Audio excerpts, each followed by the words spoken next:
Netcasts you love. From people you trust. This is Twit. Bandwidth for the Tech Guy is provided by CacheFly. CacheFly.com.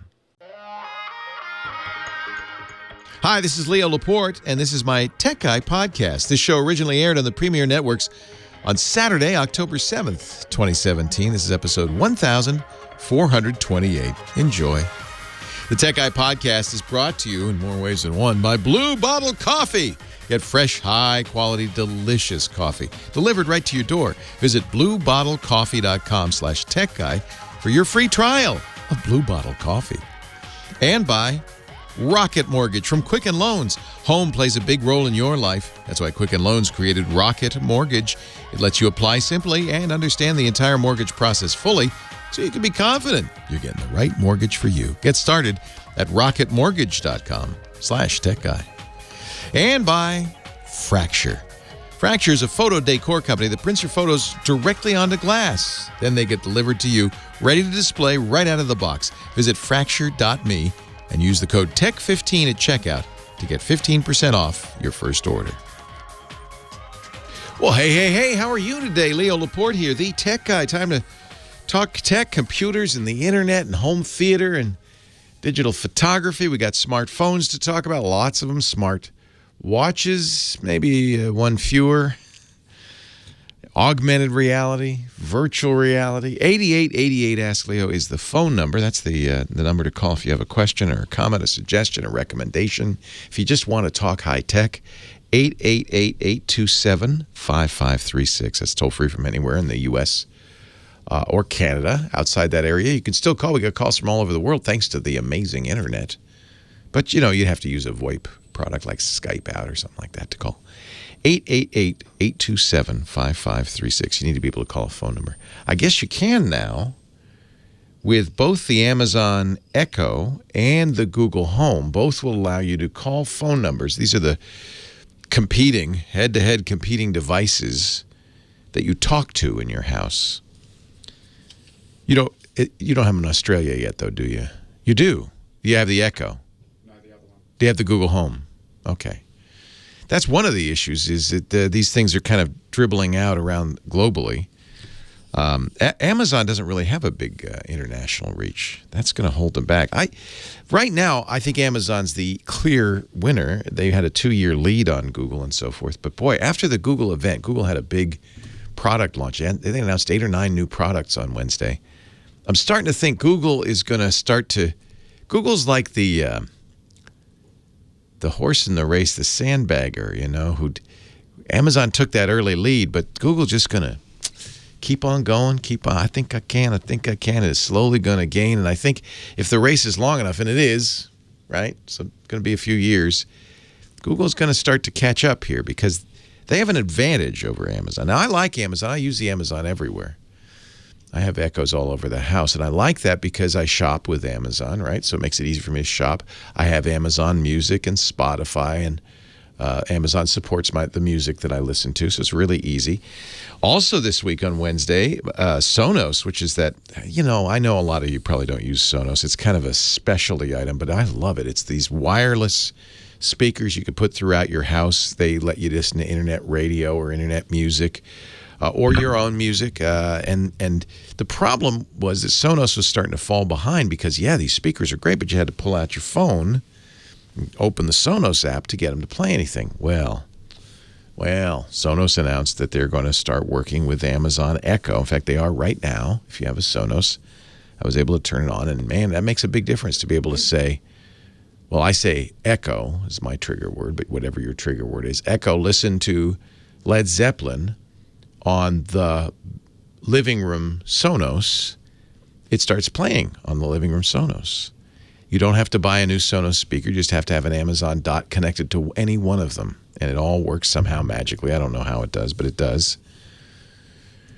Sonos says we don't want to play favorites, so we're going to work eventually. We'll also work with Google's Home device and Apple's Siri, and maybe even someday with Microsoft's Cortana. Those are the big four players right now, right? Samsung has a voice, but I don't know. We'll see. I don't know if Samsung. They're making Samsung devices kind of like Echoes, so I guess we have to count them in. I just feel like Google, because it knows so much about us, if you let it. If you use Gmail, their Google Mail product, and you do a lot of Google searching, you maybe use the Google Chrome browser. I do all three, and that means Google knows everything I do on the internet. It knows about. Which I don't feel. Yes, it's an invasion of privacy. I guess I let them know it, so I'm giving them permission. I'm using all those products. I'm not too worried about what they're going to do with it. Except maybe they'll make ads be something I'm interested in. I don't think that's such a bad thing. And boy, you sure get some benefits because Google can let you know you've got an appointment. Get going. I see the traffic. It knows so much, right? And so I think in the long run, they're going to have an advantage in this one. Amazon's leading right now, but in the long, it's going to be it's a good battle. It's a good battle. And Apple's in this too. Apple has a little bit of a disadvantage because they say, we don't want to know anything about you. That makes it a little hard because, frankly, this stuff gets better the more they know about you. Google announced two new phones, the Pixel 2 and the Pixel 2 XL. Google announced they're finally doing a follow-up to their wildly expensive, but I think very nice Chromebook Pixels. They're going to do the Pixel Book. Yes, still starts at $1,000, which for a Chrome OS laptop's a lot. But Google's calling them laptops now. They're really, because they've added the Android store, they've got Pen, they've got Touch. They say, well, this is pretty close to a laptop now. $1,000 is a lot even for a laptop, but there are people who'll buy. I bought one, but I have to. I'm not a good test for this stuff because I have to buy everything, don't I? So I can tell you about it. They also announced new Google Home devices. They have a little donut size. It actually really looks like a donut. The pink one does. Little donut-sized Google Home, which is a direct competitor to Amazon's Dot. Does exactly the same things, except maybe has a little bit better speaker in it than the Amazon Dot. They have a new big speaker, the Google Home Max. So they have the Google Home Mini. I guess the original one are you going to call it the MIDI? I guess you have to. And then the Google Home Max, which is a 4-speaker, 2 tweeters, 2 mid-range / subwoofer. Supposedly sounds good. We'll find out when it comes out in December. $400 speaker aimed right at Apple's HomePod, which is $50 less. And, to some degree at Sonos. These speakers, Apple's and the new Google speaker, supposedly, again, we haven't seen anything, so we won't. I'll just have to take their word for it.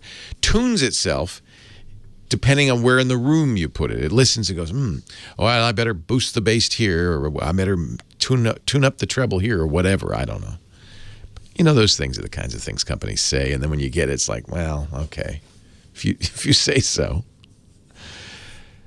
They also announced something very strange. They did not, by the way, and this is the watch piece, they did not mention Android Wear watches. Google's been trying to compete with the Apple Watch with the Android Wear watches. And in fact, Android Wear has been removed from the Google store. I think that it's over for Android Wear watches. I think Apple has won the watch war. Apple says, in fact, we're the #1 selling watch, beating even Rolex in dollar volume. That's saying a lot. So the watch is gone, but they've introduced. I almost feel like this is a joke. They call it Google Clips or Clip. It's a camera that just is a camera. That's all it is. It has 16 gigs of memory. It has a clip on the back. It stands on its own. It's a little square. It's a little square thing. It looks like a little candy, like a pillow mint candy square. About that size. It'll stand on its own, or you can clip it to things. And the idea, Google says, is you just put it on something and you say go, and then have fun with your family or your pets or whatever. And it has, they say, again, we haven't seen it, artificial intelligence built in, and it knows when to take pictures. And it takes pictures of the fun. And then at the end of the fun, whatever that may be, at the end of it, you get the clip, you open your Google Pixel phone, And then you look at all the pictures it took, and you say, oh, that's a good one, that's a good one, and you save them. It says we don't upload to the internet until you put it on your phone. Good. It just saves it locally. It's got 16 gigs of storage, a lot of storage. I don't know exactly what I don't know. This is one of those products that no one's asking for, but maybe everybody will go, wow, this is the best thing ever. It's a little pricey, $250. Google had a busy day. I think the busiest day they've ever had. We can talk about that or any new products, your new iPhone, the iPhone 10. We're not going to be able to order it for another 20 days. Apple Watches, Android Wear, anything you want to talk about. 8888 Ask Leo. I'm Leo Laporte, the tech guy. I expect you want to do this for sponsorship as soon as possible. Say again? You want to do the first sponsor as soon as possible. Yes, because I want some coffee. So I should probably do it right now. Shouldn't I? I should talk about Blue Bottle right now because I want some coffee, and John's going to make me some Blue Bottle. Look, my Blue Bottle came in the mail. John's going to grind it. So let me open it, and I'll talk a little bit about what Blue Bottle is. The Blue Bottle is the coffee of San Francisco, and you know how San Franciscans feel about coffee. So this is one of my first Blue Bottle shipment that I've got. I'm very excited. This is a single source, roasted October 3rd. So that's what they do. They roast it right when you make the order, and then that way it's fresh. See, it has this little dot here. That means it's letting the bad gases out, but not letting the carbon dioxide goes out there, but no oxygen goes in. So I'm going to open it up. You want fresh beans. Let me just smell this here. Oh, this is, okay, so John's going to grind some. We're going to have some Blue Bottle. Everybody want some? This is Guatemala Huehue Tenango La Esperanza. If you're deliciousness, candied kumquat hazelnut Swiss chocolate. Doesn't have any of those flavors. It's just coffee, but it's not flavored coffee. It's just really good coffee. Blue Bottle gets the best coffee. Sometimes it's a blend like their Giant Steps, which I love. Sometimes it's a single source. This is what it says. If you're familiar with the coffees of La Esperanza, taking a sip of Huehue Tenango is like putting your glasses back on after a thorough polish. Everything comes into focus. That's why I want some right now. At its freshest, this crystal clear combination of Caturra and bourbon is all the proof we need that cultivating relationships with agricultural innovators like Otto Herrera and his son Octavio means we anticipate their harvest, every harvest, like a child dreaming of December. Like all farmers, the coffee growers of Finca La Esperanza concern themselves with the soil without losing sight of the earth. Blue Bottle has an insane dedication to coffee. They take freshness very seriously. They work with farmers all over the world to secure the most delicious, and I have to say, I'm a Blue Bottle fanatic, and I have been for years, the most delicious and sustainable coffee they can find. 85% of their coffee certified organic, most of their blends certified organic. Their beans are roasted within 48 hours of your order, shipped right to your door. Look, here we go. We're going to, ow, that's hot. Because it should be hot. It's 200 degrees, right? We're going to make some Blue Bottle. So here, John has ground up my Guatemala Huehue Tenango. Look at that. Oh, that's pretty, John. We're going to put 2 big scoops into our AeroPress. You know, the AeroPress is a great way to make a good coffee like this because it brings out all the flavor. Now, you let it get wet a little bit, and you let that soak in there. Blue Bottle has something for everyone's palate, from the lighter fruit-flavored profiles, like this one, to deep chocolatey espressos. They also offer their Nightlight decaf. But why would you do that? Why would you do that? Oh.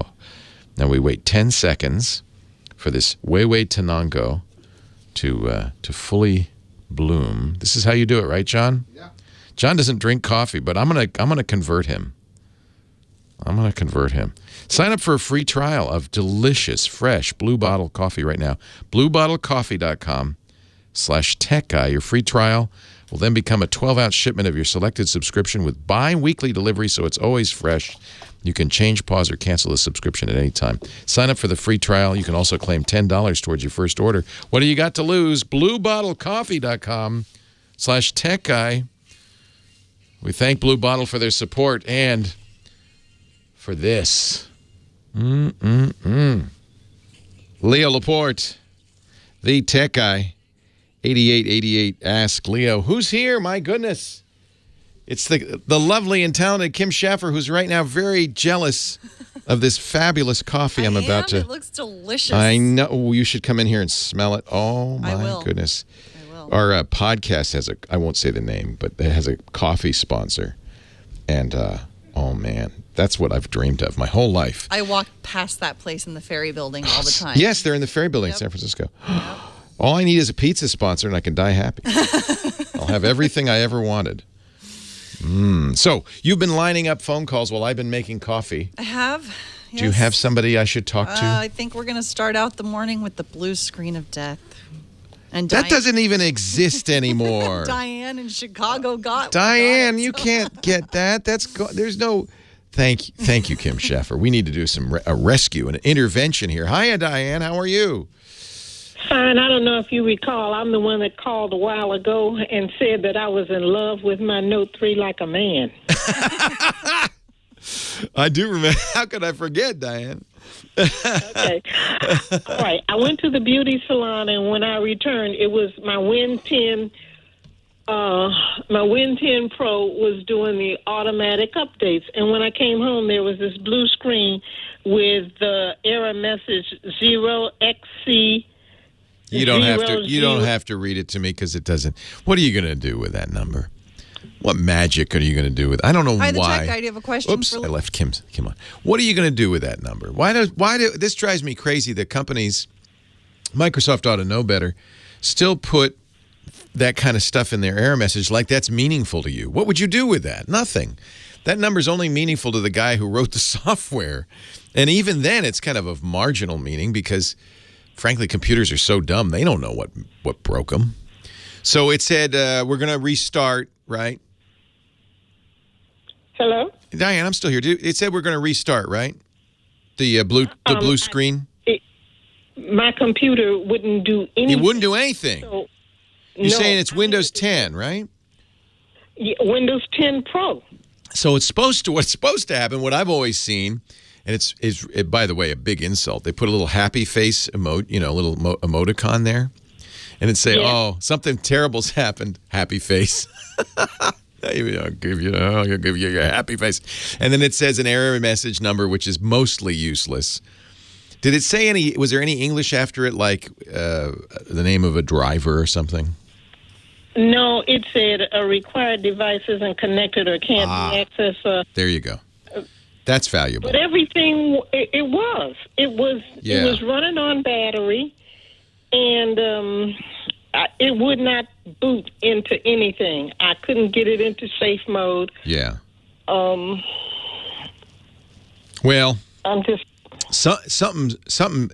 So blue screens only happen when there's no possible recovery, right? That's Windows. That's your computer, and I shouldn't just say Windows. It's really your computer saying, something has gone so horribly wrong that I just give up. I'm throwing up my hands. I'm going to reboot. But then it can't start up, and that tells me something really bad has happened, especially that error message. It sounds to me like some piece of hardware or your processor or your RAM or something got disconnected. Is it a laptop or a desktop? It's a Lenovo laptop. I bought it in 2012. It has 1 terabyte, which is that's okay. Empty. Yeah, no, those are good laptops. So, but 3 years old, almost 5 years old now. ThinkPads are very nice, but something's died on there. I'm almost going to guess the hard drive has died. Something serious has died on there. Okay. So. All right. So, do I just buy another hard drive and put it in? Well, I don't know because I don't know that that's what's gone wrong. But you're going to now. Lenovo has pretty good support. They're not going to give you a free fix, but they do have depot drop-off, especially in Chicago. I'm sure they do have depot drop-off where you can drop it off, they'll repair it, and they'll give it back to you. They will charge you for it because it's way out of warranty. It's 5 years old now. Right. So it could be a hard drive. It could be the memory. It could be the motherboard. It's a serious hardware failing. Something in your hardware failed. I've been running my virus scans. Doesn't have anything to do with that. Standard. It has nothing to do. It's not software. It's hardware. Okay. So Thank you it's so much, you're Leo. welcome, Love Diane. your I'm sorry to program. give you the bad news, but that computer, in computer years, that's 75 years old. Oh, really? It's an old man. You may love it like an old man, but every old man comes to the end of the line at some point, and that it may be the end of the line for that. So what you want to find out is what's wrong, and only a tech can figure that out. B, how much it's going to cost to replace it, and you may have to. If it's more than a few $100s, you're probably going to want to just get a new computer. Okay. Thank you so much. Keep your program going. I love it. I love it. I love it. Did you know that there is a foldable cell phone coming out next year? The next Samsung Galaxy Note will be foldable. So you may love your Note 3 like a man, but you may want that Note 8 because it's bendable. I'm not going to say what that's like, but I'm just going to say, yes, I did. Samsung announced that. In fact, I wouldn't be surprised.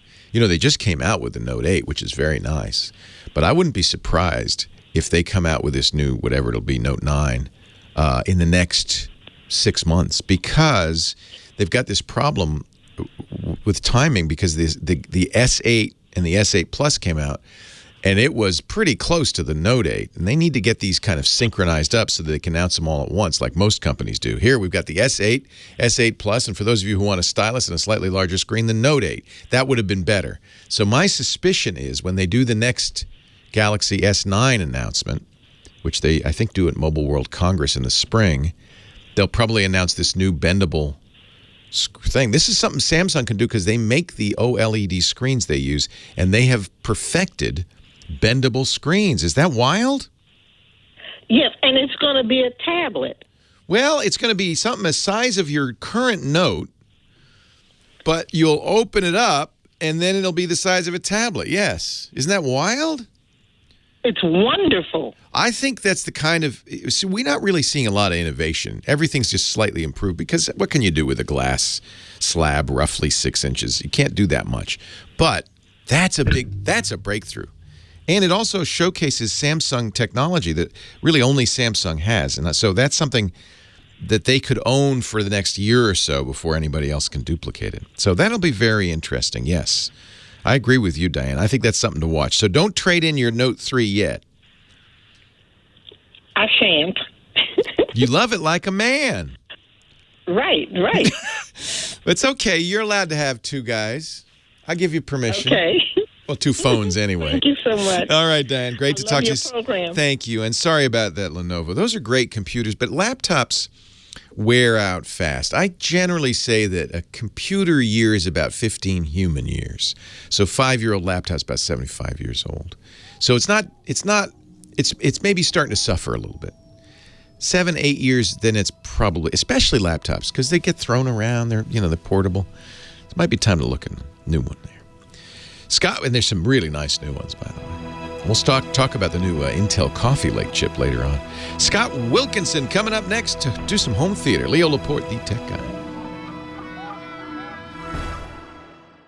And Scott Wilkinson, speaking of vision, is here. He is our home theater guru, the editor-in-chief of AVS Forum at avsforum.com. And I'm sad to say he was the host of our Home Theater Geeks podcast, which ended its run last week. Not because of Scott, because of me. We had to cancel it. But I hope you will continue doing it in some form or fashion with AVS. I certainly intend to. I'm talking with AVS Forum and seeing if we can't get it going. We'll be glad to help you get it going, I promise. Thank you. And I really appreciate that. But for the moment, I did that weekly for 8 years. 8 years. Yeah. So I'm taking a little break. Good. Relax. Enjoy. That's what I'm going to do. And you're going to, I promise, still always be here every week because we can't live without our home theater folks.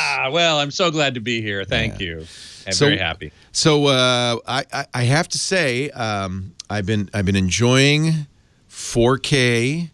Now, I'm waiting for the Apple TV 4K, the HDR, but I noticed Netflix now, even on Netflix, is highlighting at the very top. Maybe it's just because I have a 4K TV and they're smart or what, but at the very top it says 4K HDR stuff, and they have quite a bit now on They do, Netflix. and it's growing all the time. It's amazing. Yeah. It's amazing. I'm actually in the middle of reviewing the Vizio M65, the M series, which is a step down from their top of the line P series. And I go to Netflix and it'll tell me whether it's HDR or, well, at this point, what I've seen mostly is Dolby Vision, which is one of the two main forms of so it'll high actually dynamic tell range. you the difference, because there's HDR10 and Dolby Vision. Correct. And then there's a few others. A few other minor ones that aren't important yet, but they might very well become later. But yeah, so you go to Netflix, they have a sort of a 4K spotlight, if you will. I think Vudu does as well. There are some services now that are starting to really ramp up and provide a lot of content because there are more TVs out there now that can do it.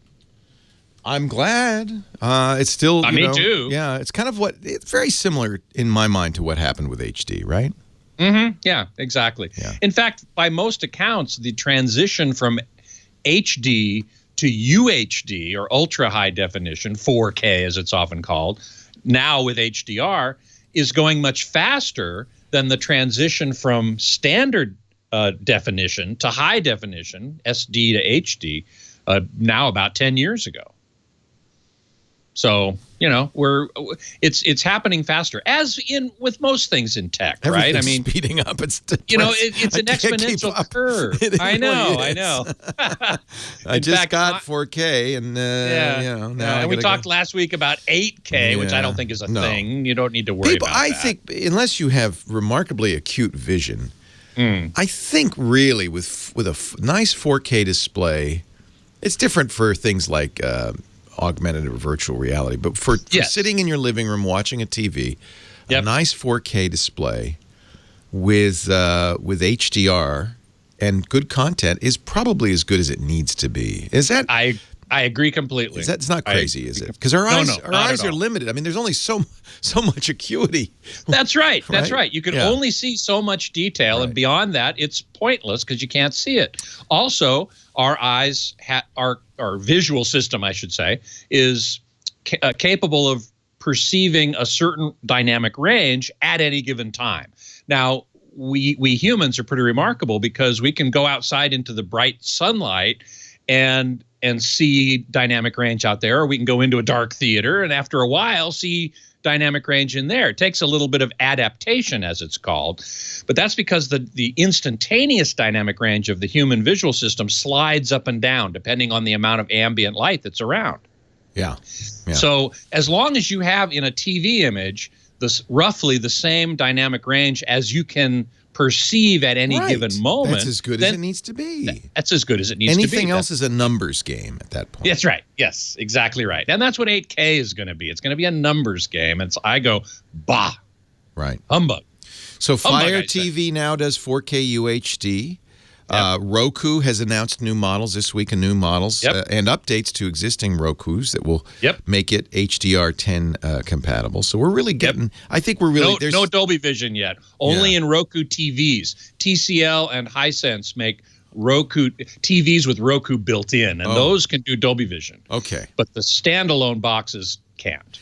Now, I saw last night. I saw the movie all the geeks are talking about, Blade Runner 2049. Oh yeah. And Lisa made me go see the 3D version. Oh, no. Very disappointing. Really? Well, it's a murky film anyway, I think. It is. Have you seen it? I have. Okay. I went to a Dolby Cinema in 2D. It's very murky and dark. Yep. And, of course, as we know, and this was real 3D, or real D, I guess they call it. And that technology that's very dim. Is a dim technology. Cuts the luminance more than by half. Much more than half. More like 3/4. So here you have a film which you can barely see anyway.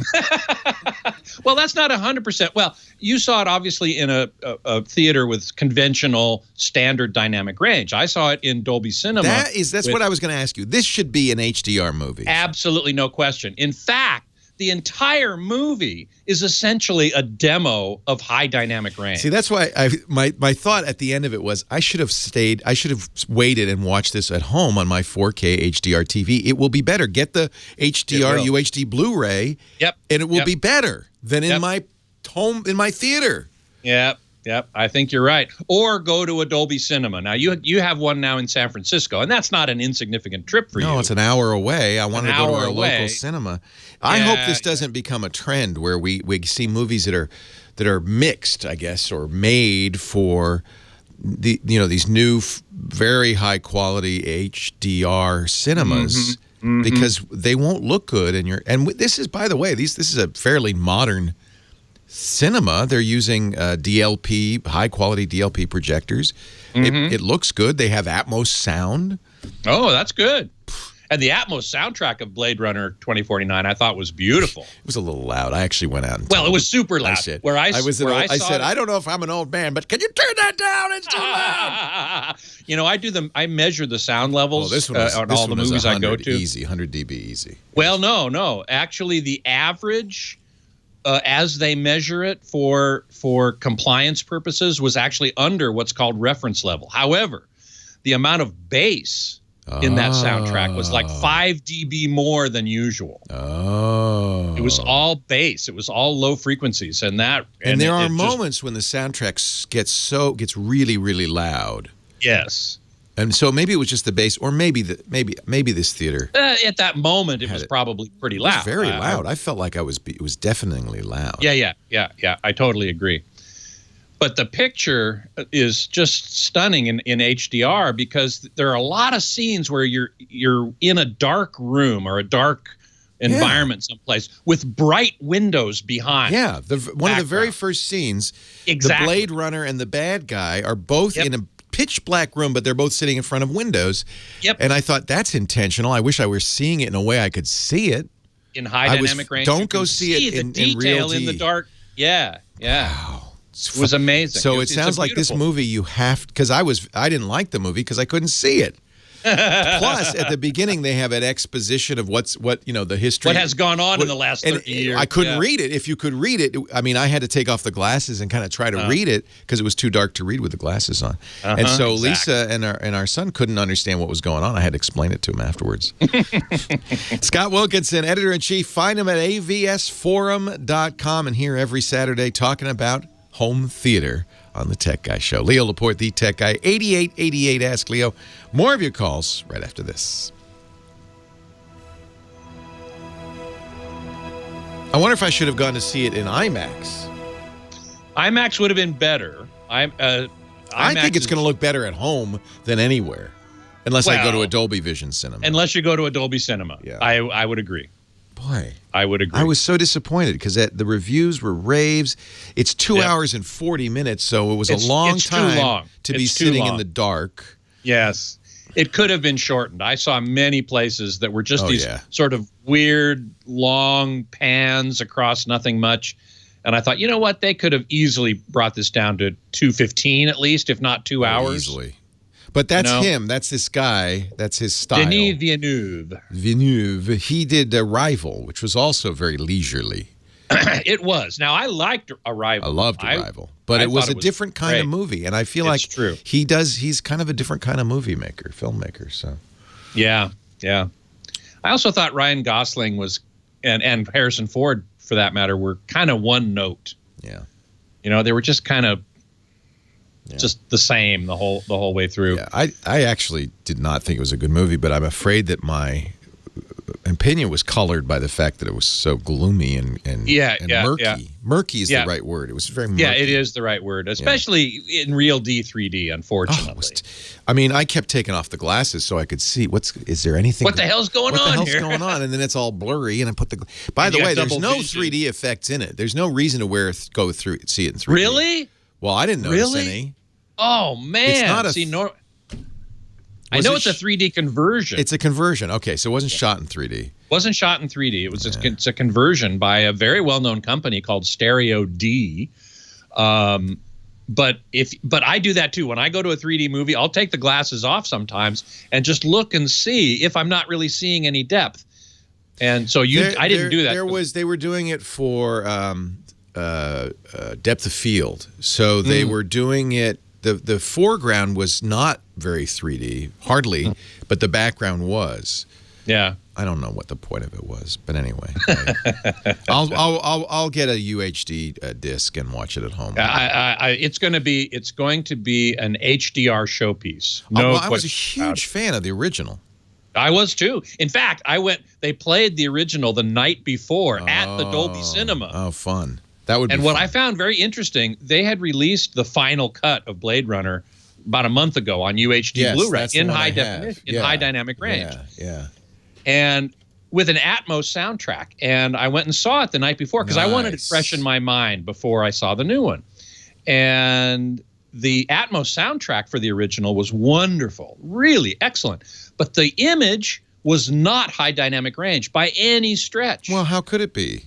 Well, because they mastered it for the UHD Blu-ray in high dynamic range. So but why it was not? shot on film. I guess the film You could rescan the film. You could rescan it.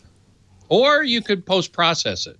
It's possible to darken the blacks and you can expand the dynamic range in post-processing. It's not as good as capturing it that way. Yeah. But it's pretty good. Yeah. They could have done. I don't know how they did it for the UHD Blu-ray, but one thing I did notice was the UHD Blu-ray. It's HDR10, not Dolby Vision, so it would have had to have been kind of regraded again in Dolby Vision. Oh Lord! And for a one night or very short, take the time to do it. They probably didn't take the time or the money to do it. Yeah, that's what I figured. That makes sense. But it was the black level was gray, and it was really. Can you stick around for the top? Yeah, happy to. All right. We're going to come back, and we'll go back to you in 15. Excellent. Thank you, my friend. Leo Laporte, the tech guy. 8888. Ask Leo the phone number. If you want to talk high tech, let's talk high tech. Let's do it. Let's talk high tech. Next on the line here, we got Stacy in San Pedro, California. Hi, Stacy. I'm trying. Oh, okay, now I think maybe you can hear me better. I hear you great, yeah. Good morning and hello. Hello. Thank you. I'm well. How are you? I'm doing all right. What can I do for you? Got a problem with respect to trying to figure out what's the best thing to do. I need to get a different phone. I went to apply for a job that required that I have a minimum of 6.0 Android system, and I checked on mine, and it only has a 5.0. And you can't up, and they won't. What is the phone you have right now? It's Samsung LG. Okay. LG S5, I think it's called. Okay. I wonder if it's an S5. That might be an S5 phone. Yeah, at some point, and this is really kind of the secret, and maybe not so secret shame of Android, is that these companies don't keep it up to date. And it's not even really safe to use Android 5. You really should be. Is that right? Yeah. I mean, you should be at least on 6 and probably 7, frankly. Some of the phones, the phone that I had in the past, I had an LG that I liked pretty much before it sort of died. And other than that, I've been trying to keep the finances down. Yeah. What's your budget?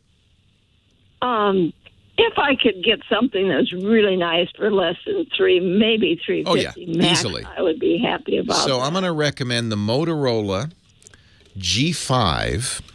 This is a budget phone with very nice features, and it's very clean Android. It is probably Android 7 Nougat, and will almost certainly be upgraded to Android Oreo 8 any day now. So you're going to be state-of-the-art, and most importantly, what Google is now doing with Android is much like what Microsoft does with Windows. They do a monthly security update, and it's really important if you're going to buy an Android phone to at least get one, if it's not the latest version of Android, which is currently version 8, to at least get one that does security updates on a regular monthly basis in a timely fashion, and the Motorola does. Okay. So this is an excellent phone, the G5 from Motorola. No, that's not the G5 Plus. It's just G5. You can get the Plus. Yeah, the Plus is good too. You know, it's I think the they have the E is even less expensive, but I think the G5 Plus is the current one. That's the one you probably want. Okay. Yeah. Do you know whether it has a dual or a single SIM, and is that important? It is not important in the U.S. Dual SIM phones are really for India and other nations where India has dozens of carriers, and you might go 5 miles and be on a different carrier. So they really need to have dual SIMs. But here in the United States, if you're on the big carriers, in fact, if you're on any carrier in the U.S., they go all over the country. You don't need a multiple SIM. So will I be able to get it unlocked, and will it be Yes. T-Mobile carrier compatible? Yes. In fact, you can get it from T-Mobile, in which case it will be locked, or from Motorola, and you can get it unlocked from Motorola. You might get a better deal if you get it through T-Mobile because they want to keep you as a customer. But Okay. that's, you should just at least go to the T-Mobile store and try it.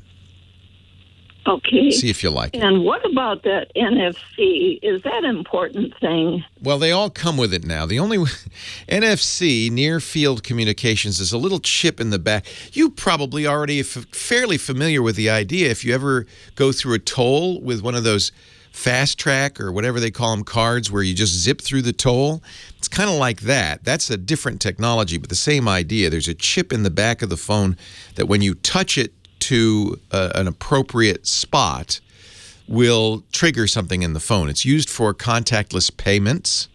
At the drugstore, you tap your phone and I think one issue that probably will be a concern to me, because my existing phone is not NFC, is how to get the data from the old to the new. Oh, don't worry about that. They have all sorts of ways. With Google, if you're logged into a Google account, Google will just copy the stuff over. You don't have to actually touch the phones. That just makes it easy. Now, somebody's telling me, I can't believe this, but maybe it's true that the G5 Plus may not have NFC. I'm going to have to look at the tech specs for that. That seems odd. Almost everything does. But NFC at this point is really used for a limited number of things, mostly payment. So do you know that you need NFC, or you're just asking about it? Basically, I was just asking because I have never needed it or used it in the past. Yeah, that's probably the case. The G5 Plus, which is the one you're interested in, starts at $230 from Motorola unlocked. I would get the 64 gig model, which is a little more, $300.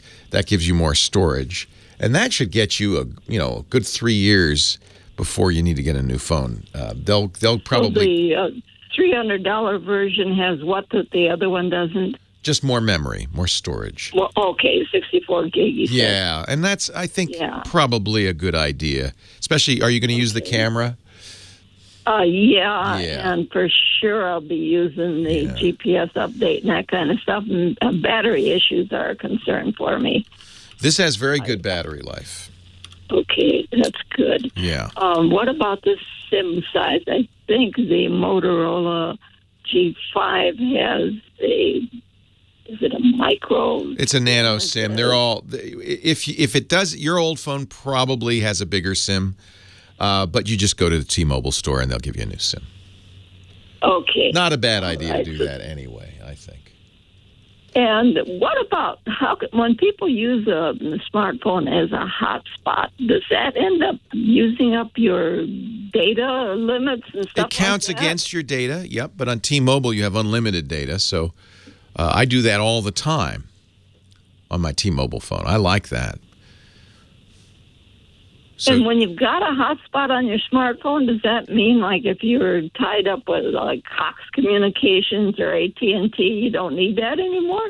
Well, I wouldn't recommend using it as your home internet. You could, and then sometimes it'll be faster. So there are people who do that, and RVers do it all the time. So, yeah, in effect, you're getting your internet access through the LTE network of your carrier, of T-Mobile in this case. And it counts against your bandwidth caps at T-Mobile. T-Mobile's pretty liberal with their bandwidth cap. They don't slow you down unless you lose an awful lot. But they aren't crazy about the idea of using it as your home internet. I don't really think I'd have a problem with that, to be honest with you. I think you could try it. I've got one additional question that I found to be really useful on the Samsung S5, and that was the battery replaceability. No, nobody does that anymore. Is that right? Because they don't need to, or why? No, it's a shameful thing because it means a lot of phones will end up in the landfill after a few years. Batteries do need to be replaced after 2 or 3 years. The reason they don't do it anymore is because it makes a more compact phone, frankly. They can put more battery in a smaller size if they don't have to wrap it for removal. Why it was useful to me was I was on the road doing Uber Lyft stuff. I know. The battery would run down, and I had a second battery, and I could just flip it in and not have to I worry loved about that. I loved that feature, and the S5 was the last phone Samsung made that supported that, and even the Samsung phones don't do that anymore. You have to. But what you can bring with you, and that's what I do now, and it's what everybody does, is a external battery you can charge the phone up with.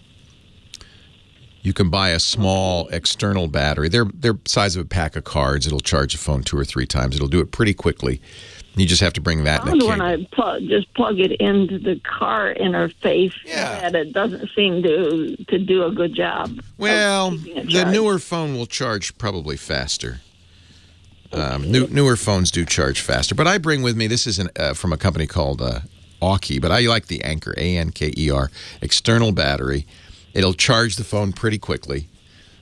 These are nice phones. This does not do wireless charging because it's a metal phone.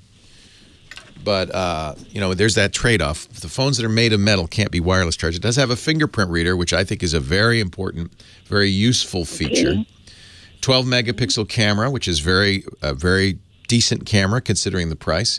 I'm a big fan of the Motorola's. The G5 Plus is, I think, the best budget phone out there, $300 for the 64-gig version. Leo, you've answered so many questions. I certainly appreciate you and your show. Thank you. My pleasure. I think a lot of people probably wondering the same thing. Thank you, Stacy. Do go to a company that will keep it up to date. I think that's really important. In fact, these days I kind of stick with Google. They're not inexpensive, but they're going to be the ones that are most quickly and frequently updated. Even they only guarantee 3 years. Leo Laporte, the tech guy.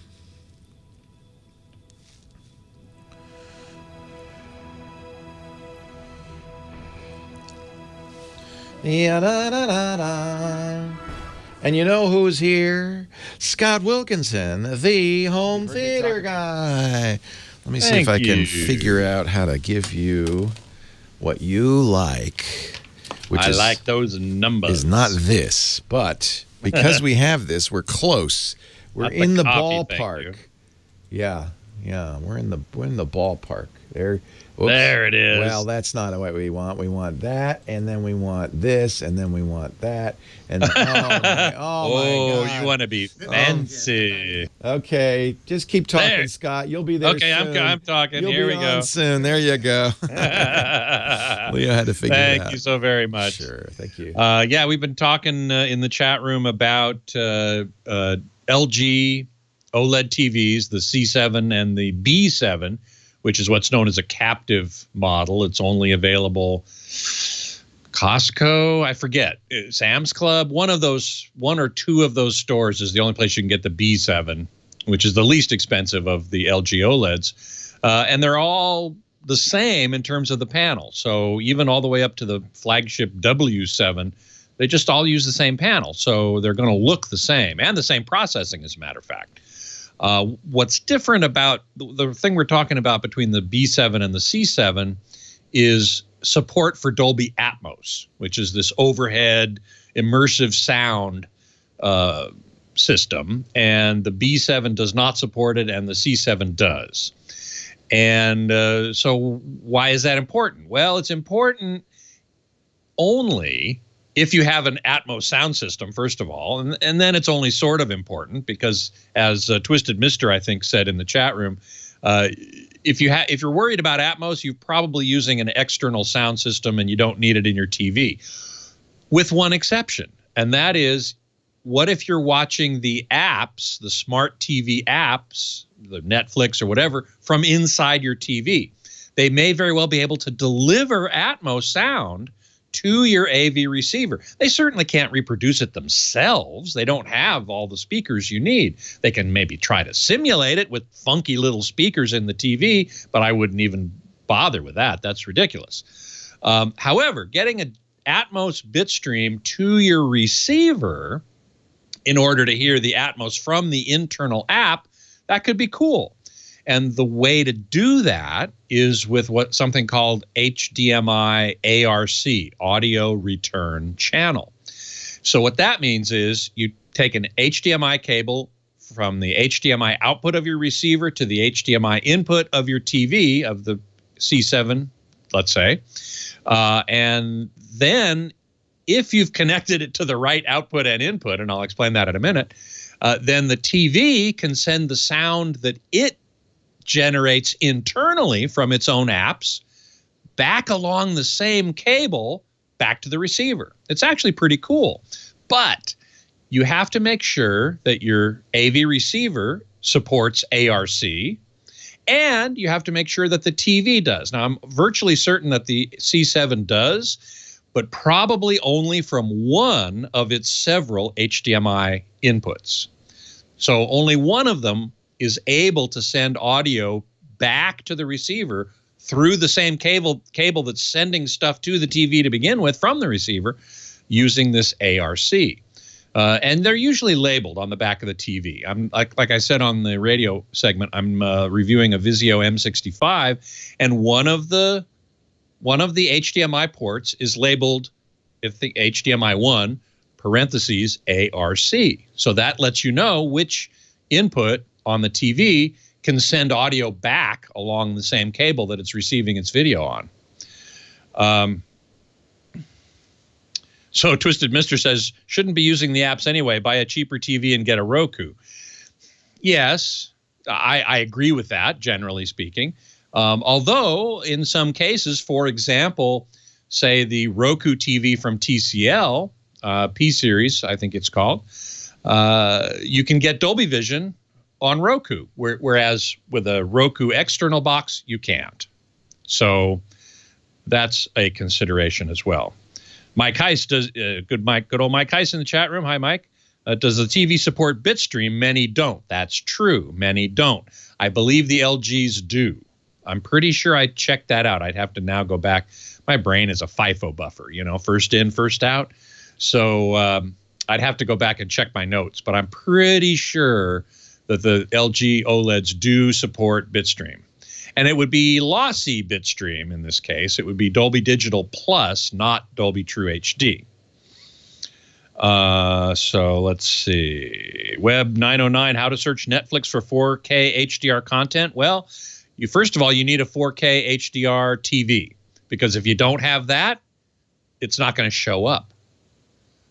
So that's the first step. Once you have that TV and it's connected properly to Netflix, then as Leo said, I'm pretty sure you're going to see 4K HDR content right at the top, because they want to promote that. They want you to experience that, because they're doing a lot of work to make that ready.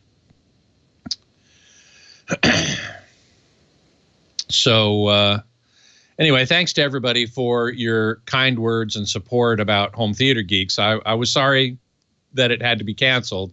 I am taking a little break right now, and I have to admit I'm enjoying that.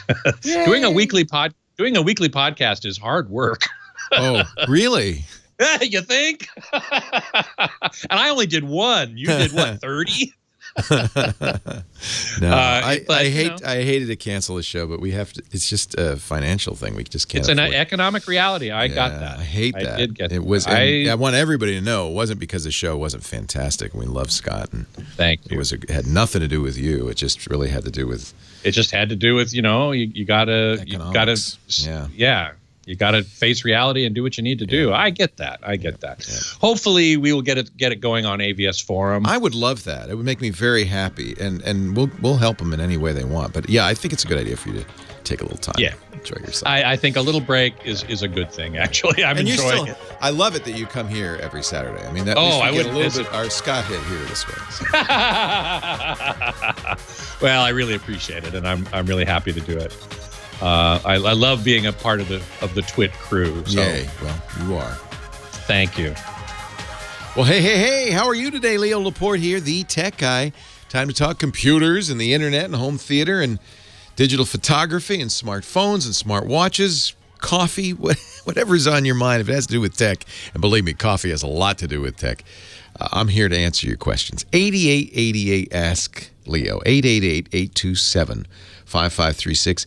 Website is freely available. There's no sign up, no charge at techguylabs.com. Please avail yourself of that if you have a question. We've got a very good search. We've got all the shows there, more than 1,000 of them, plus audio and video from previous shows, and a chance for you to comment, too. So there's no need for you to blow a gasket yelling at me, because no one can hear you in your car. Although that's one of the reasons we like to yell in the car, isn't it?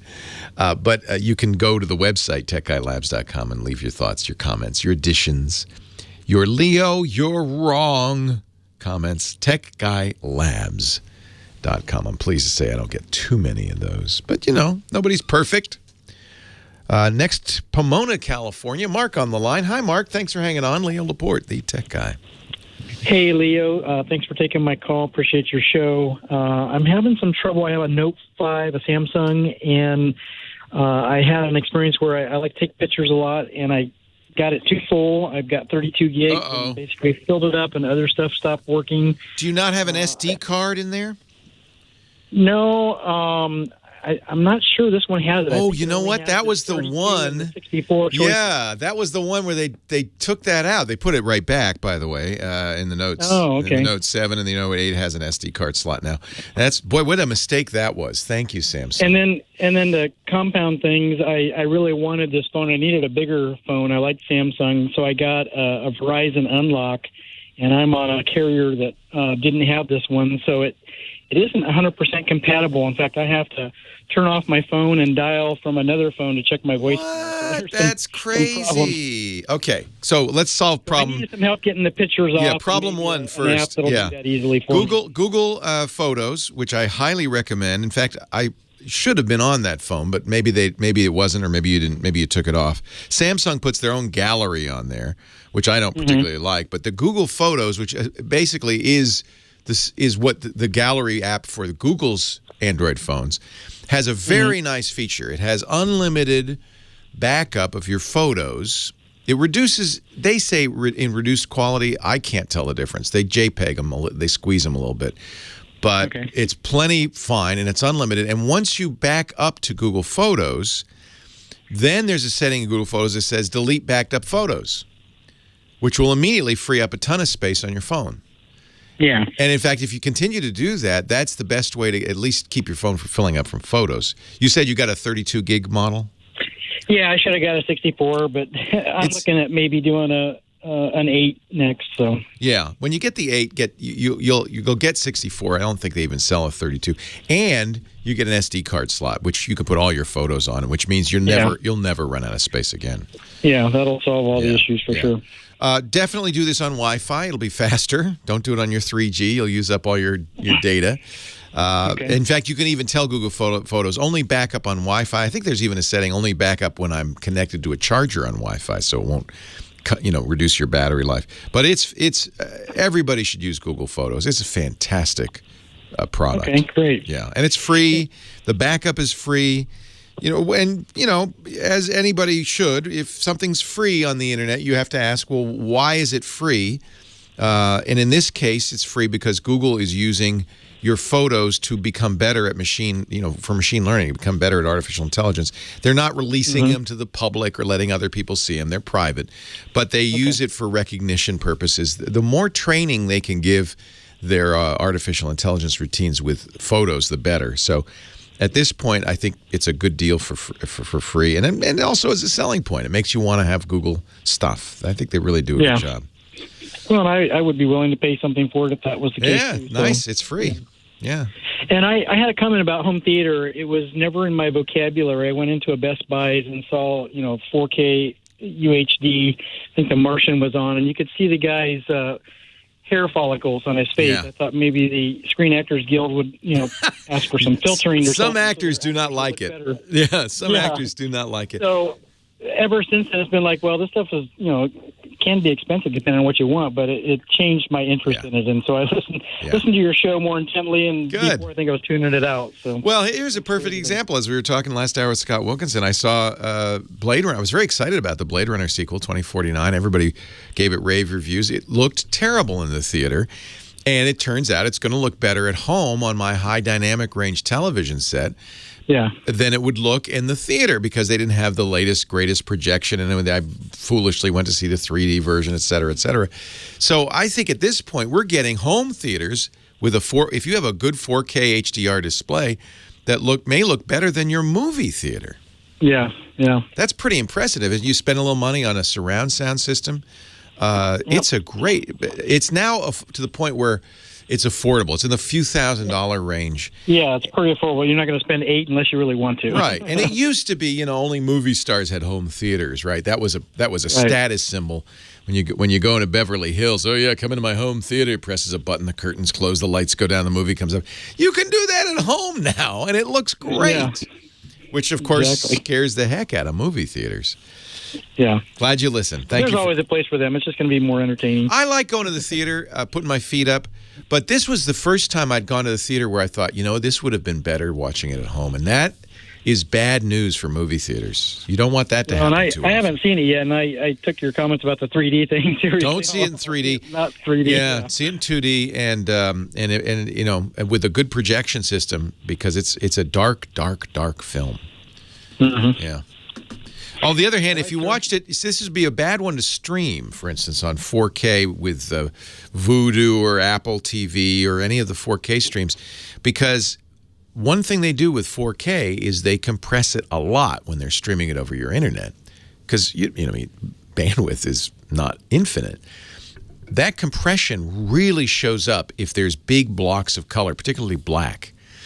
And in fact, it even shows up on cable television. If I'm watching HBO, I can see they call it macro blocking, and you've probably seen it. It looks like banding, because they can't do a solid black. The compression turns it into bands of black, of increasingly darker black, and that is extremely annoying on a motion picture that has a lot of dark scenes. It ruins it. So that's an example of, if you really that movie, you're going to want to have a 4K UHD Blu-ray player connected, to a good 4K HDR TV, and then you'll be able to see it the way it was intended. And I think, frankly, better than many motion picture theaters. That's got to be a concern, and I wouldn't be surprised if this director, Villeneuve, gets told, "You don't do that again." That's biting the hand that feeds you. That makes a movie that people aren't going to want to see in the theater. And that's not good for movie theaters. Our local movie theater, they had to basically remodel. They now have they have Barca loungers. You press the button, the footrest comes out. They have food. They have a tray table. They're trying to duplicate. And by the way, doing that eliminated a ton of seats in that theater. But they're trying to duplicate the home experience. Except if it's still better at home, because I'm closer to the screen, so the screen is bigger. And it's better quality, and I'm at home. I can pause it. And a movie that's 2 hours and 40 minutes, which this new Blade Runner is, it is nice to be able to pause it. I'll leave it at that. You can guess why. 8888 Ask Leo, TechGuyLabs.com. More calls in just a little bit. We're talking high tech. Anything on your mind? If you want to talk about the new Google announcements, the new Apple phones. I've been playing with I've had the iPhone 8 Plus now for a week and some days, and I have to say, the more I use it, the more I feel like, it's not that much better than the 7. If you got a 7, stick with it. Leo, what do you think? Leo Laporte, the Tech Guy. Our show today brought to you by Rocket Mortgage from Quicken Loans. Quicken Loans is the best mortgage lender in the country, easily. In fact, if you go to the Quicken Loans website, you'll see all those J.D. Power customer satisfaction awards. But they've won a place in my heart, not only because they're great, but because they honor the geek.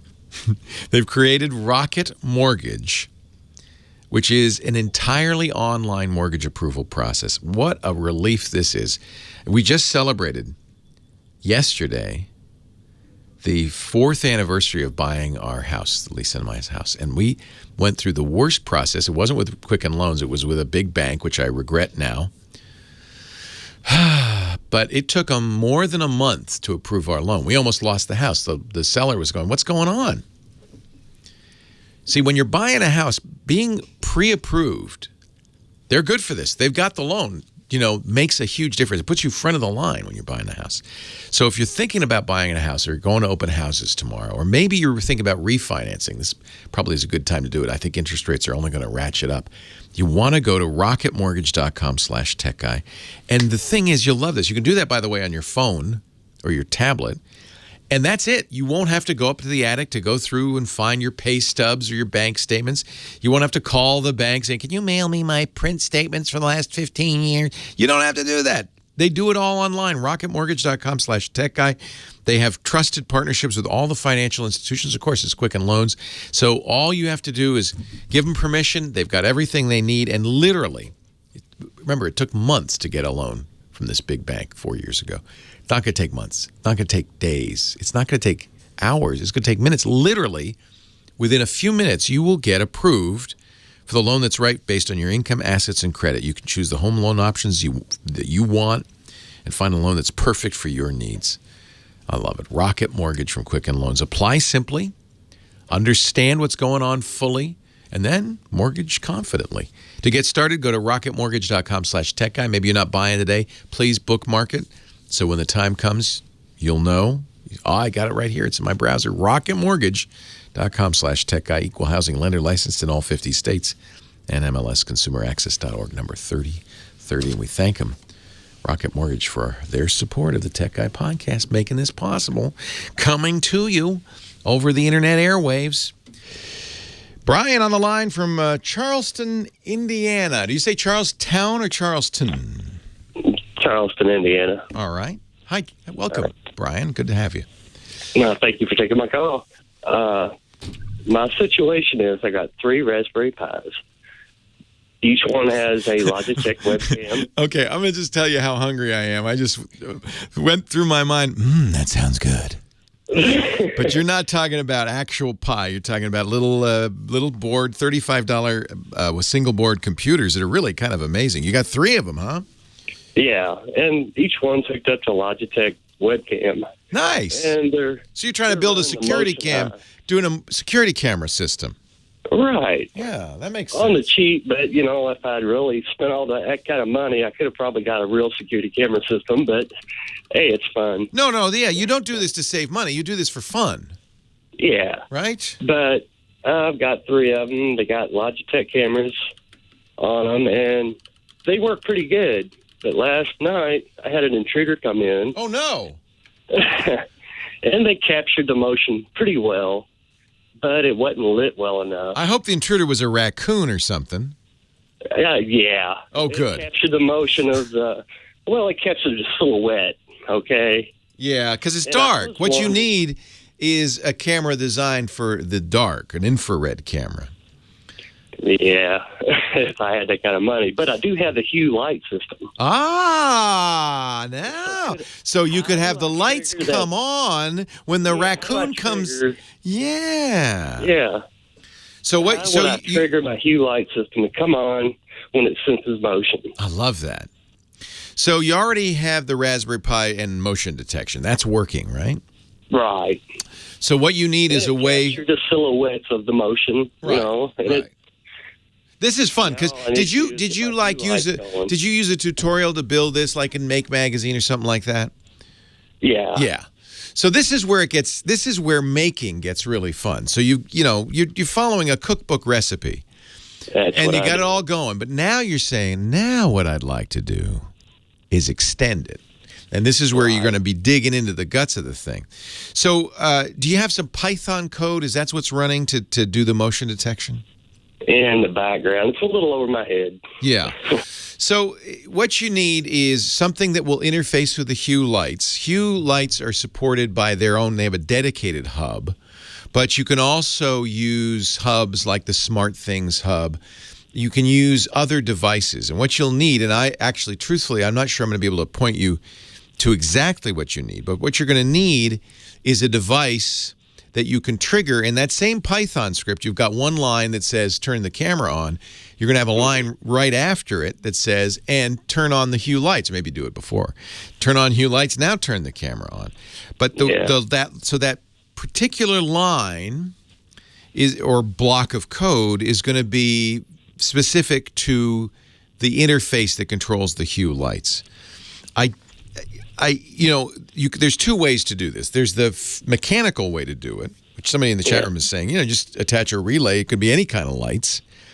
And then, the relay goes, and the lights come on.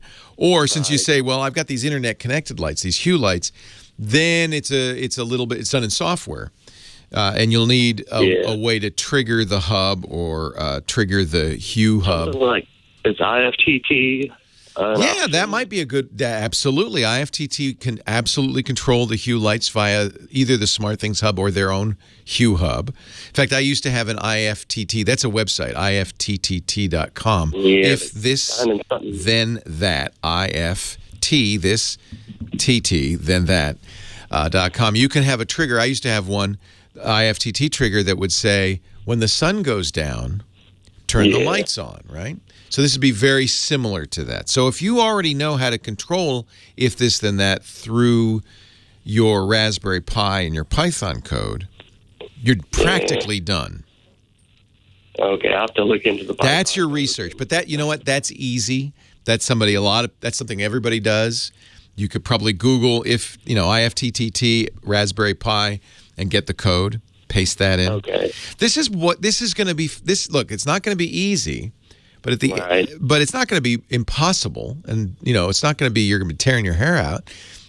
And once you get it working, you're going to feel great. And now you're going to take a big step towards designing more of your own projects instead of just doing cookbook stuff. This is great. This is why you did that. Right. Maybe you saved a little money on a security camera, but really the real reason to do these projects is to learn. Yeah. And that's what you're up to. So yes, I'm glad you mentioned IFTTT. That's a perfect way to do it. All right. Yeah. I'll look into that later. Yeah. So now it's a simple Google, just how do I send a signal to IFTTT? The neat thing about the Raspberry Pi, it's just, it's the size of a Altoids tin, mint tin. Or a deck of playing cards. The reason I mentioned the Altoid tin, sometimes people make cases out of those Altoids mints, those super strong peppermint tins for the Raspberry Pi. So it's about that size of a deck of cards.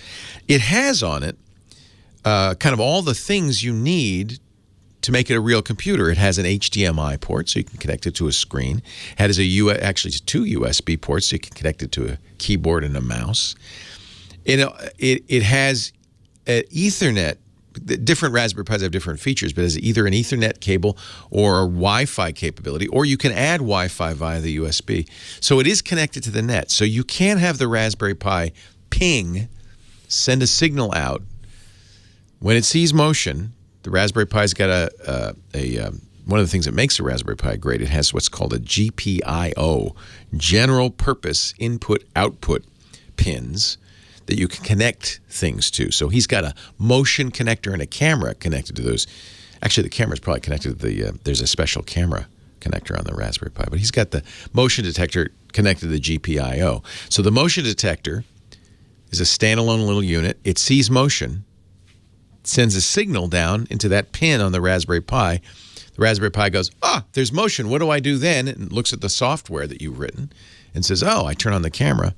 Now you're going to have it look at the software you've written and see, send a signal over the internet to if this, then that we've seen motion, and then turn on the camera. If this, then that is going to handle the back end of the logic. It's going to say, I got pinged by a Raspberry Pi. Let's see they call them recipes. What recipe I have here on if this, then that. If you haven't played, this is actually a good way to get started. And if you've got kids, great way to teach them about electronics and computers and programming and logic. IFTTT.com. It's a free system. And you can write little scripts. You can have your phone give you a notification when somebody comes in the door, or you can have the lights come on when it's sunset. You can have it ping you when it's time, when rain is coming, things like that. It's fun to play with, and it's actually that's real programming. So you're starting your journey as a geek. That's my secret ambition, to turn you all into geeks. Leo Laporte, the tech guy.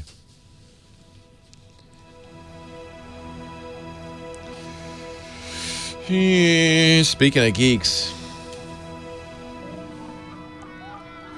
here's a guy who's putting a hidden camera in his bow tie. I googled Raspberry Pi surveillance system, and this is a make project that you can use. And that's what's great about the Raspberry Pi. You can get all of this, basically without knowing what you're doing. That's the downside of this. You don't have to really know anything. You just have to follow these steps. But the next step is then to customize it. And that's where it gets fun. That's where it gets interesting. He's been everywhere. He's back from Ireland, where he did some amazing pictures. Johnny Jet. Good to see you, Johnny. You're a little tired, a little sleepy. Yes, I am Johnny Jet Lag today. Johnny Jet Lag. Which I do own the domain, by the way. You do? Really? Yeah, but there's nothing on there. Well, you got to think about that. You might be able to find something to do with that. There's jet lag. Do you ever try any of the jet lag remedies that are out there? No, I really believe jet lag is a state of mind. No, it's not. Also, it's not true. I you know what? Ask these guys. They're here from Australia. They're going, no, it is not. How long have you been in the States? 2 weeks. 2 weeks. So you got over it, but it took about a week, I bet, to get over it, right? Yeah, a few days. Yeah. Fly out tonight, back to Perth. Oh, he's going back to Perth tonight. Oof. So when I land in Australia, usually we land at 7 a.m. and it's and after a 14-hour flight. So you're supposed to walk around with your eyes open and get all that sunshine in there. Exactly. You're still going to be exhausted for. But I try and take a nap 1 for week. like 10 minutes. 1 week to feel normal. I'm just now feeling normal from going to France. That was a 9-hour difference. It takes time. It takes time. I'm in perpetual jet lag. I mean, that's true. So. You travel a lot. Johnny joins us every week to help us travel better with the help of technology, usually with a website or an app. Or what do you got for us? I got both for you. So actually, the website is fairfetcher.com. F-A-R-E. Oh. Actually, it's Fairfetch. Sorry. FETCH.com. Okay. So it's an app, but that's their URL. And it's a free app for AOL and Android. But what these guys do is they try and find you the cheapest fare. So let's say, you're not really good at finding cheap tickets, but they have a whole community that are. And people who do have a knack at finding good airfares, like myself, you can actually make some money because you can sign up, become one of their fare fetchers. And then, so let's say if I'm a consumer and I want to go from New York to LA, I can go on their website, put in one way, round trip, what airlines I want to fly, if I want to do nonstop or not, and then what the price I want to pay. And so if they can find a price below that, they'll automatically book you. You can't change it. So it's kind of like Priceline in that sense. But you put your credit card up front. But if they don't find a fare below what you're asking, then they just come back and say sorry, and you can keep trying. So you can become a fare. I bet this is like a game for the people who do it. Like, let's see how low I can get. Yeah, I mean, it is to me too. A lot of my friends and family are always emailing me, say, "Hey, I You're can't a find fare a good fetcher deal." for your family. Yeah, I am. I don't have time to do it for these guys, but so you can do this on the web at fetch.com, or they have Apple and Android apps as well. Yes, it's a unique idea because you know what? There's so many people out there who have knacks at finding good deals and different tricks, and they want to show off, right? Yeah, and plus they I don't know what kind of money they make, but I think a lot of it's pride as well. I think so. I think that people would do this just because they could. That's neat. Yes. Book a flight, one-way round trip. So, wow. I don't even want to know if they can get me a better deal. All right.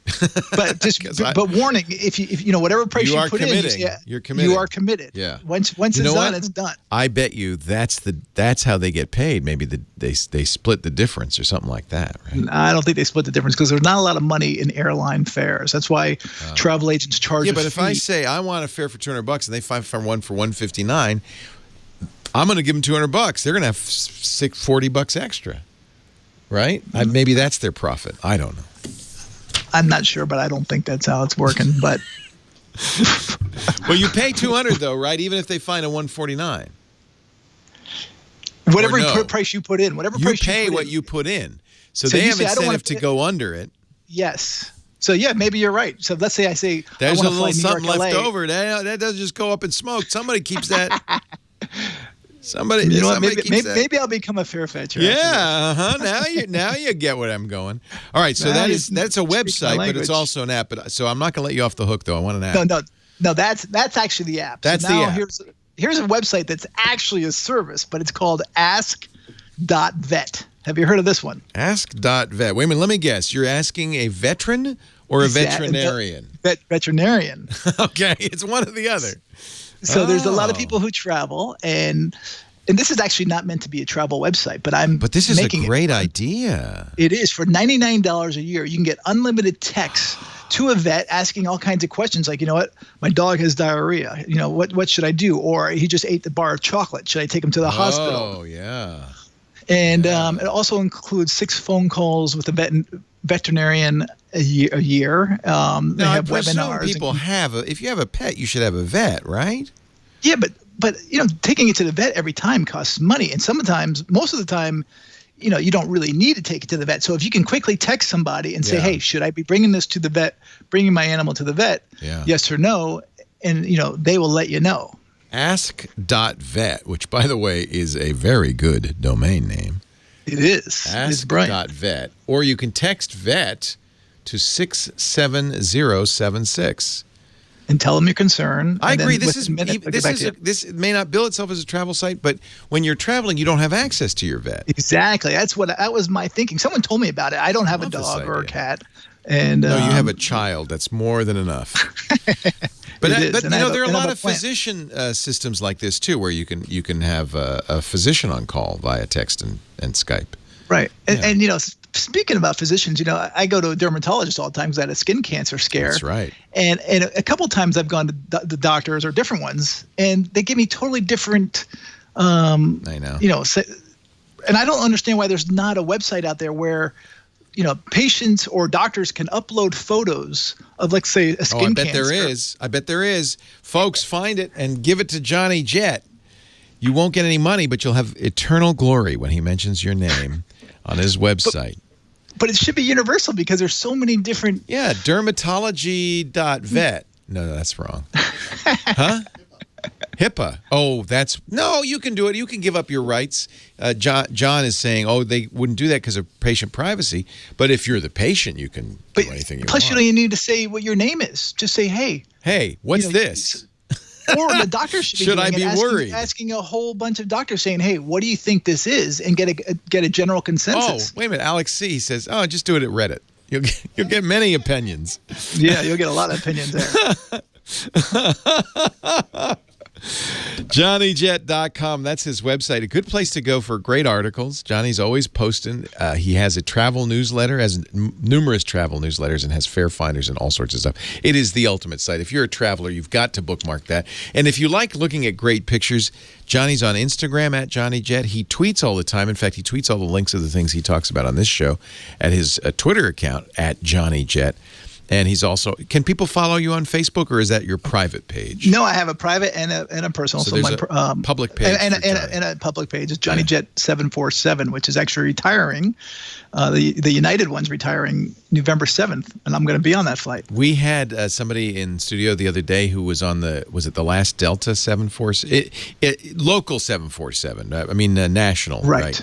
Because they don't use the jumbo jets. Yep, just Delta and United were using the 747, but the last one with United's retiring. I'm a fan, I got to say, of the new A380s, the Airbuses. Those are big planes. A350. They're beautiful plane. You like the 350 too? I'll have to try. I don't think I've been on that one. I have to try it. Johnny Jet. See, he's a travel guru. Go to JohnnyJet.com, and of course, he joins us every Saturday, sometimes Sunday, depending on his travel schedule, to talk about travel better through tech. Thank you, Johnny. Thank you. Leo Laporte, the tech guy. More your calls right after this, boo-boo. I can send pictures of questionable moles to my doctor. My doctor loves. I'm on Kaiser. They are always saying, "Just send us a picture." They would far. But do they ask multiple doctors? It's just going to one doctor. It's going to your doctor. Right. But it should. But I have it. Well, wait a whole minute. It panel. Yeah, I agree. That's my point. It goes to my doctor, and then he'll refer it to a dermatologist if he wants a second opinion. But it shouldn't just be about, dermatology. It could be anything. Let's say if you have something wrong with your lungs, put the X-ray up there and have a panel of doctors from around the world say this is what the problem is. Doctor, I have a strange mole, and I'd like to know what is the story with this mole. Yeah. Sing along with me. Do do do do do do do do do do do do do. Leo Laporte, the tech guy. 8888 ask Leo. Back to the phones. John is in Jasper, Alabama. Hello, John. Hello, Leo. How are you this afternoon? I am well. Thanks for calling. What can I do for you? I ask you probably one of the lowest tech questions you'll get all day long. I love it. Okay, and by the way, I will tell you the reason I cannot switch to Verizon or T-Mobile or Sprint is when I go back to my hometown in Kentucky, they have no towers. So it's AT&T for you, right? It's AT&T for me. Yep. That's fine. By the way, and you see these ads, and I'm sure you see them where Verizon says, we've got the best nationwide coverage. It doesn't matter. It's how it works where you are that matters. That is right. Hey, next time you go to a Walmart and you go back in the Straight Talk section and you look at the CDMA map, there's a big, big hole right in the center of Kentucky. And that's the reason. For the longest time, you couldn't use, I'm trying to think, who was the carrier? I think it was AT&T. You couldn't buy an iPhone in Vermont because Vermont had zero AT&T coverage. They literally, in the first few years of the iPhone, you couldn't get one because it wouldn't work. Remember, this was when iPhones were only on AT&T. So, yeah, there are holes. It's important to remember when you see these advertisements, it doesn't matter what nationwide coverage is unless you're a truck driver. It matters what it is where you are. Well, years ago, if you got this a second, Labor Day 2010, I flew from Nashville to Grand Island, Nebraska. Yes. And I had AT&T Go Phone. Yeah. And I landed there in Grand Island and had zero coverage. And yet, by the way, AT&T is widely considered, along with Verizon, to have almost universal coverage. It just shows you. And that they don't. But then later, when I went back a year later, I had Straight Talk, which had a contract with MCI, which I'm sorry, Sprint had the GSM coverage in Nebraska. Yeah. West of It's Lincoln. unpredictable. Now, I think things might change a little bit. The T-Mobile and Sprint are trying to merge. It'll probably happen at the end of the month. Well, what are they going to? I mean, T-Mobile is GSM and Sprint CDMA. Well, all that's going away with LTE. LTE is replacing both. So you're right. For a long time, we had to say, well, there's phones for AT&T and T-Mobile, and there's phones for Sprint and Verizon, and never the twain shall meet. But that's changed a lot. Everybody's going LTE, and that's going to eliminate all of that confusion, thank goodness. Well, what I've got is I'm a radio station in Jasper, Alabama. I'm getting ready to hopefully sell. Okay. It's not, but where I'm going to outskirts of Spartanburg, South Carolina, same problem is bad AT&T coverage. Oh, no. So you're going to have to get a new carrier. Well, they want to because, again, T-Mobile, Sprint, Verizon, don't, when I go back to my hometown in Kentucky. Oh, you want both. Don't have towers. So you're looking for a phone or a company that'll work in both spots. Right. Here's what I'm asking. I have an LG G5. I'm low tech. I like a phone where you can change the battery. That's a nice phone. Never had an iPhone for that reason. Nice phone. And I've had some cheaper LG phones, in fact, branded phones, that work better than this G5. And I'm just wanting to know, should I consider changing brands of phones? Are there now? I had a borrowed phone in the control room back several months ago, and I had a bar. I think it was a cheap ZTE or something, very, very cheap. But with this LG G5, I don't even get a bar. Just occasionally. It's unfortunate because those of us who review phones, and I'm not a professional smartphone reviewer, there are people who really focus on this, rarely will review this most important feature, how well it receives phone calls, how good is the antenna system. And so there are variations in the quality of antenna systems. In general, because we got rid of extendable external antennas. Remember the old days of phones, you'd have an antenna that would slide up? That was the best solution, but people didn't want that. They'd break off and they didn't like how they looked. So all the companies started building the antennas into the phones, which compromised the quality, frankly, the ability to get a signal. So all phones nowadays have, with varying degrees, poor reception compared to the old days. But where would you find reviews for reception? I don't know. I really don't know. That's kind of one. Okay, I'll give you a couple of things that might help. First of all, you could go to one of the carriers you're considering. Since you're already on AT&T, let's say AT&T. When you get to Spartanburg, go to AT&T and say, "Look, I don't get any reception here.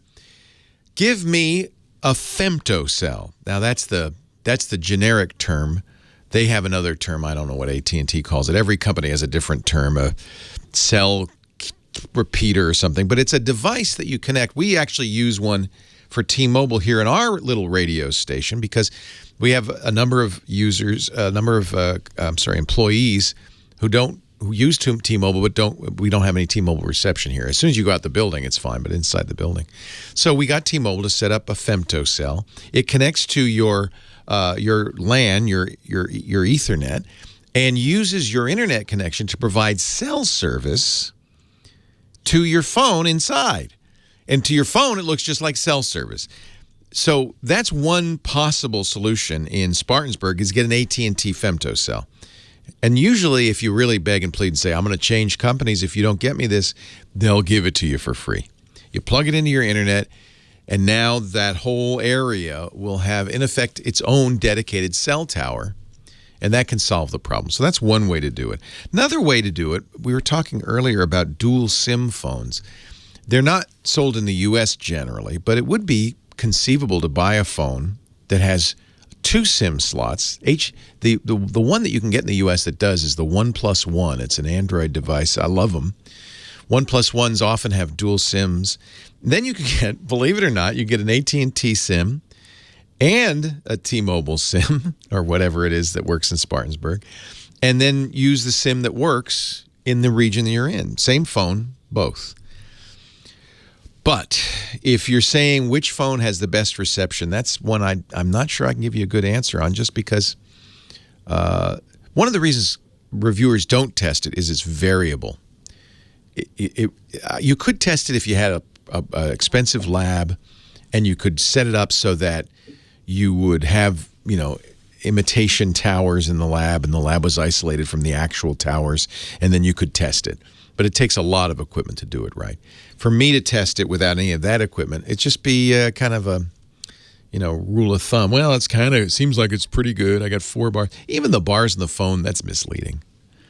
Apple, when the iPhone 4 came out, remember, and if you held the iPhone 4 in the most natural but a certain way, you could watch the bars disappear.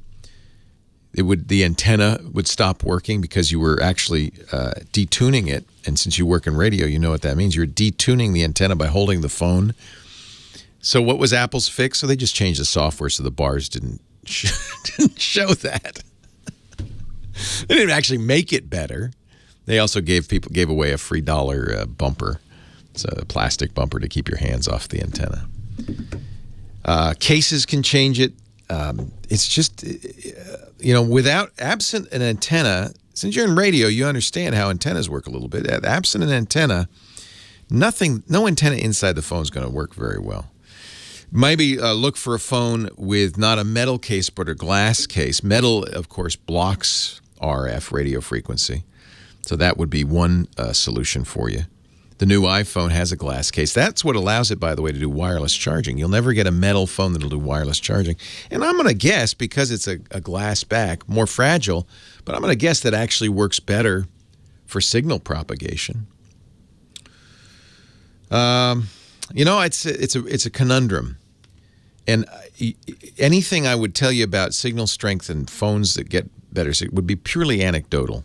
Absent this, FCC quality testing lab, I don't know of any way to really know which phone is going to do the best.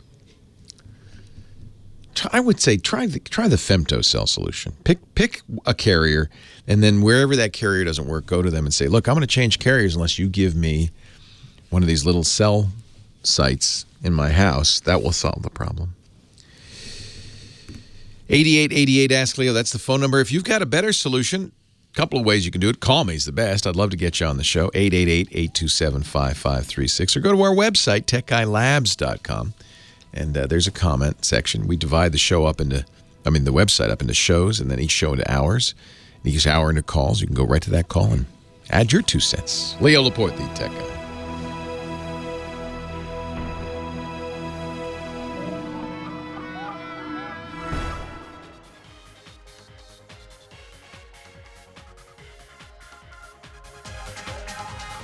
Well, hey, how are you today? Leo Laporte here, the Tech Guy. Oh, it's time to talk about computers and the internet and home theater and digital photography and smartphones, a lot of that. Smart watches. One of our visitors in studio, Shane, has a Android Wear, a Moto 360 watch. No, you have the Fossil. It's one of the round Android Wear watches, which I really like. I love my Moto 360, and I also had the LG. And something of concern for people who like Android Wear. This was a Google platform. They promoted heavily over the last few years. Motorola made some really nice ones. Is that on Wednesday, when Google announced all their new stuff, they didn't mention at that event. They mentioned, phones and laptops and cameras. They didn't mention watches. There was no mention of Android Wear. And in fact, if you went to the Google store right after the event, as I did, and spent many thousands of dollars on Google stuff, you might have noticed that, in fact, the wristwatches are gone.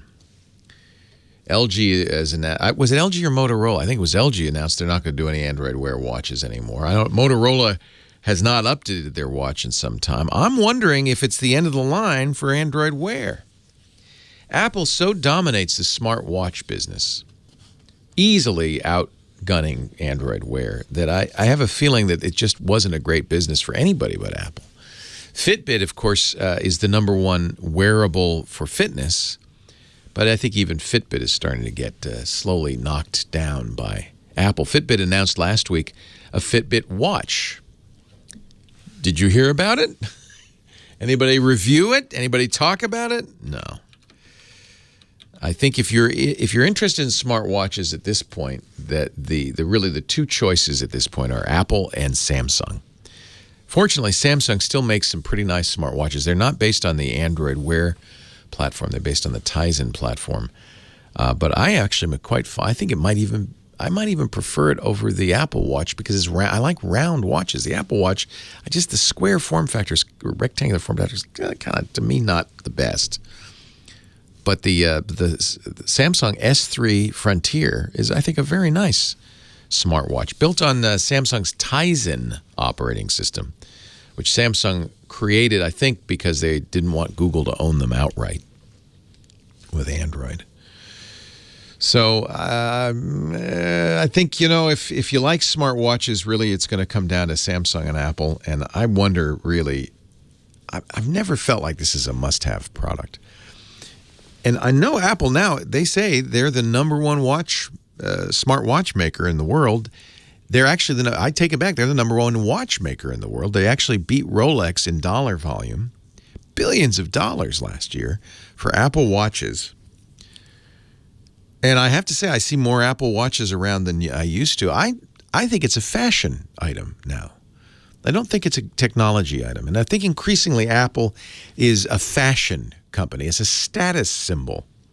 having the latest iPhone or the latest Apple Watch.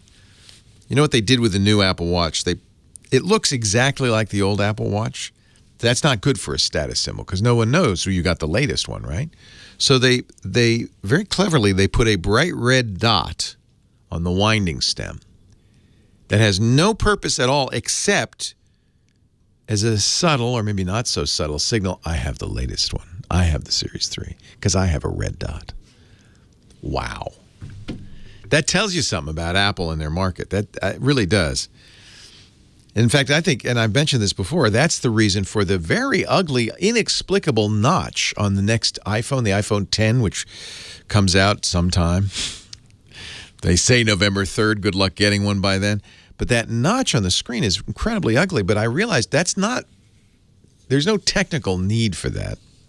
That's there so that when people see you with your new iPhone 10, they'll go, oh, that's the new iPhone, isn't it? That's the new one. Apple has become a fashion company. I don't know if that's a good thing or a bad thing. It's business. Good article in The Guardian this week, the British paper The Guardian. I thought this was something I'd been talking about for the last few weeks. The guy who created the like button for Facebook and a number of other Silicon Valley, gurus are now becoming what we call refuseniks. They're turning their back on technology. The guy who created the like button, Justin Rosenstein, he did it for Facebook. He feels like he's created an addictive technology that is taking people over people's minds. He now says when he buys a new phone, he has his assistant put parental controls on and not tell him the password to keep him from downloading Facebook and other distracting apps. He calls the Facebook like button, again, which he invented, bright dings of pseudo-pleasure that can be as hollow as they are seductive.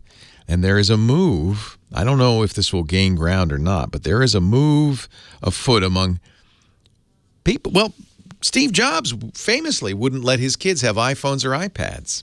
Bill Gates, very much restricted. The people who understand this technology best, who are designing this technology, understand that they're designing, in effect, addictions. They're making addictive technology, and there's nothing more addictive than social media, than the need to check the Twitter stream or look for your Facebook likes or see how many followers you have.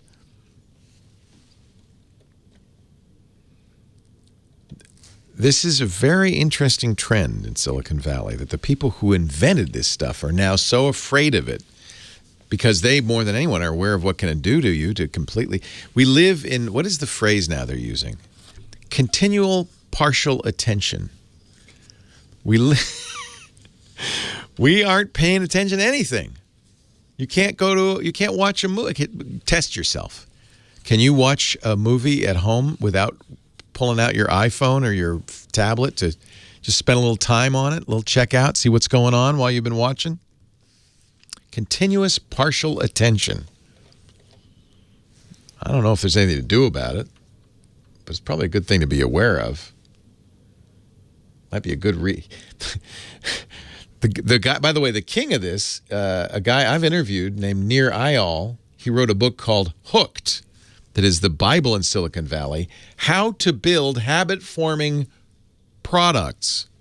He is a psychologist who knows how to manipulate people. He has big conferences. He's written books. He says the technologies we use have turned into compulsions, if not full-fledged addictions. It's the impulse to check a message notification. It's the pull to visit YouTube, Facebook, or Twitter for just a few minutes, only to find yourself still tapping and scrolling an hour later. He says none of this is an accident. It's all just as their designers intended. Nir Eyal uses a Chrome extension called DF YouTube, which scrubs out notifications so he doesn't get pinged or bugged. He also recommends an app called Pocket Points that rewards you for staying off your phone. Well, thank you for paying attention to this show, and I hope you're not looking at your phone while you're listening. Don't you feel bad for teachers, school teachers these days? How do they keep a kid's attention for 50 minutes in a classroom? They have to put on costumes and sing songs and dance. It all goes back, and I'm gonna do some research and find out more, to a behavioral psychologist from Stanford named B.J. Fogg, who was the first to figure out how to get people addicted, hooked to software. Good article. We'll put a link in the show notes, techguylabs.com. Leo Laporte, the tech guy.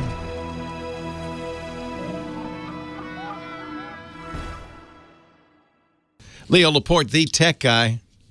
8888. Ask Leo, the phone number. Let's go to Vino. I like the name. Vino in Las Vegas. Hi, Vino. Yeah, hi. Good afternoon. Am I saying your name right? Yes. In vino veritas, as they say. What can I do for you? Correct, Munda. Okay, I have a question. Yes. I have a Sony 65-inch 2160p smart 4K TV. Nice. Okay? Yes, very nice TV. I bought it 2 years back.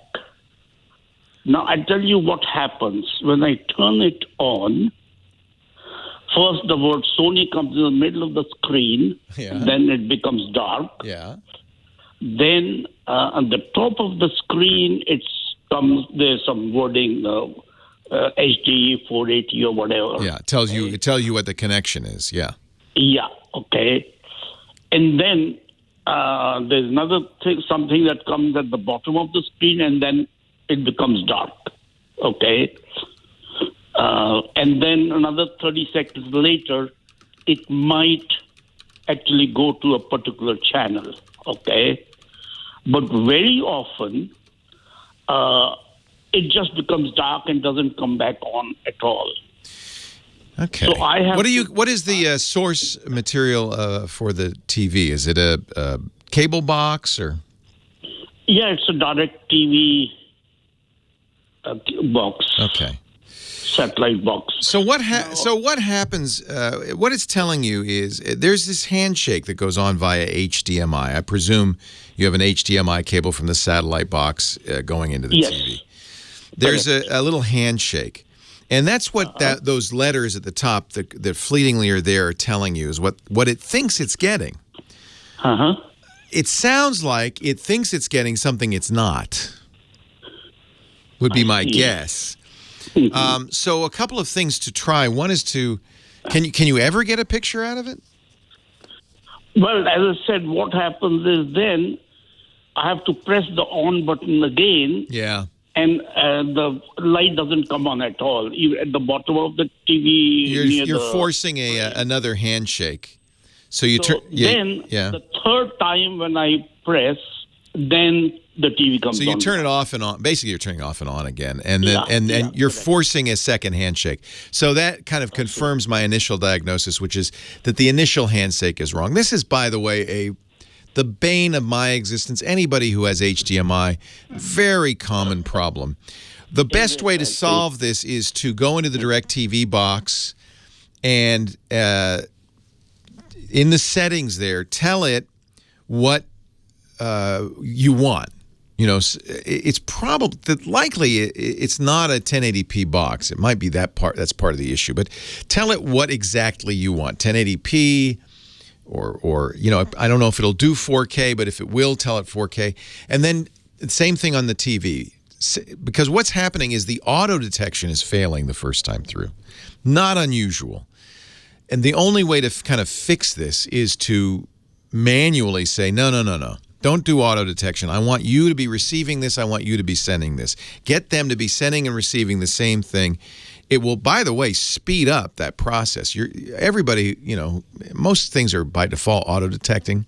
And part of the reason is that DirecTV box may be changing resolution. When you change channels, ESPN 720p, but HBO's 1080i. And then maybe you get go to something that has a 4K source. Nothing, I don't think, on your DirecTV will be 4K, but let's say you go to your Netflix and it's a 4K source.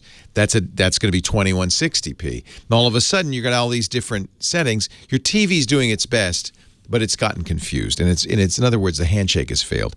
You may also see if replacing the HDMI cable with a more modern working cable might help. It's very annoying. It's a universal problem, frankly. There's the usual stock answers of update, making sure the firmware is up to date on the TV set, that you have the latest DirecTV satellite software on your satellite box. But I would actually see if maybe get a more modern cable. Sometimes that helps as well. But this is the mess, the world we live in. It's called HDMI handshake. It doesn't work very well. Best thing to do is to get rid of the handshake as much as possible by setting actual settings in both ends.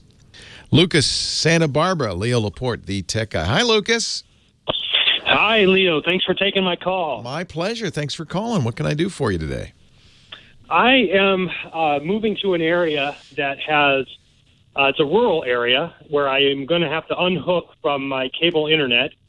And I do a ton of video streaming, and I do some online gaming and live streaming and stuff like that. Yeah. So, this is a huge problem in this country. There was a broadband, FCC had a broadband plan that was designed really to get high-speed internet into rural areas. I don't know what the status of that is under the new chairman of the FCC, Ajit Pai. He does not seem to be particularly oriented towards supporting people. He seems more interested in making sure the big companies who provide internet in this country are taken care of, to our detriment. What choices do you have? Do you have a phone company? There's no cable out there.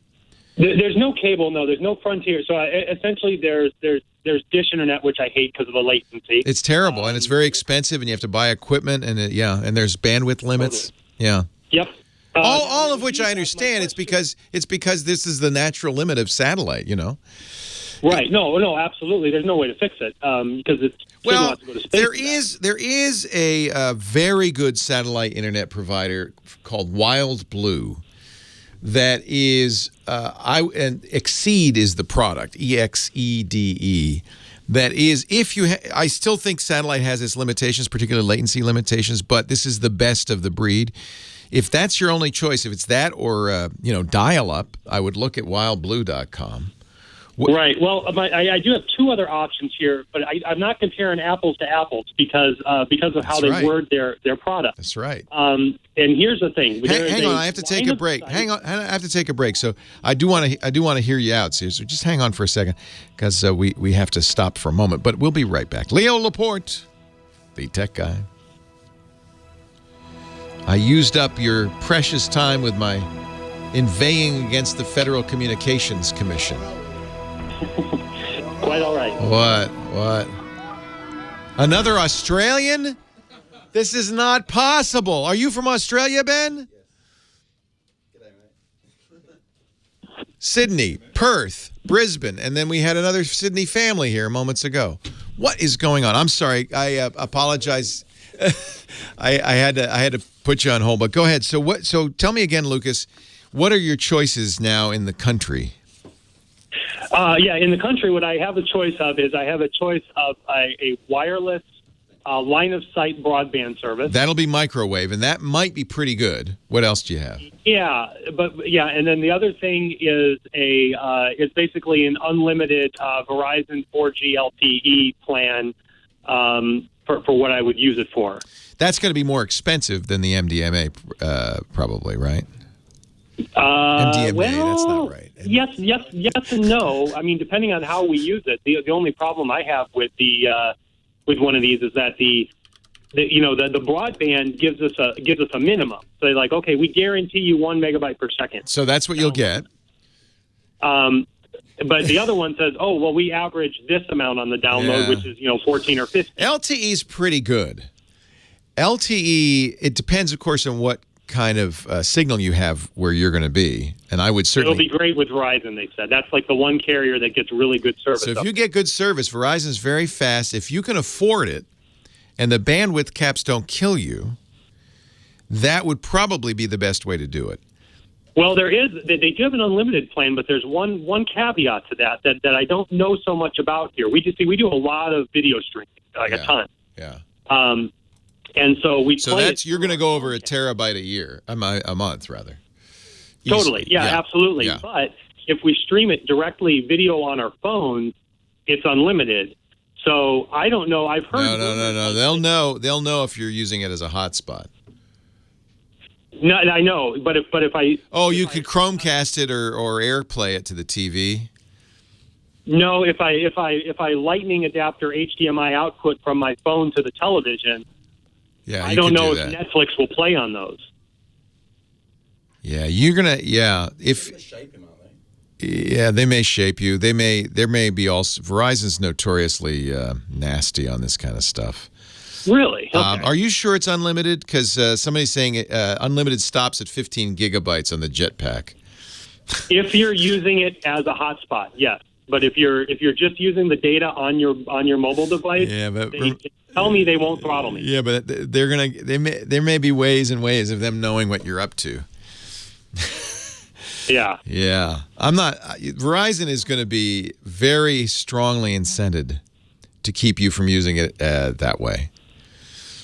Of course, naturally, yeah. So I think you will get throttled. I mean, it's hard to know ahead of time.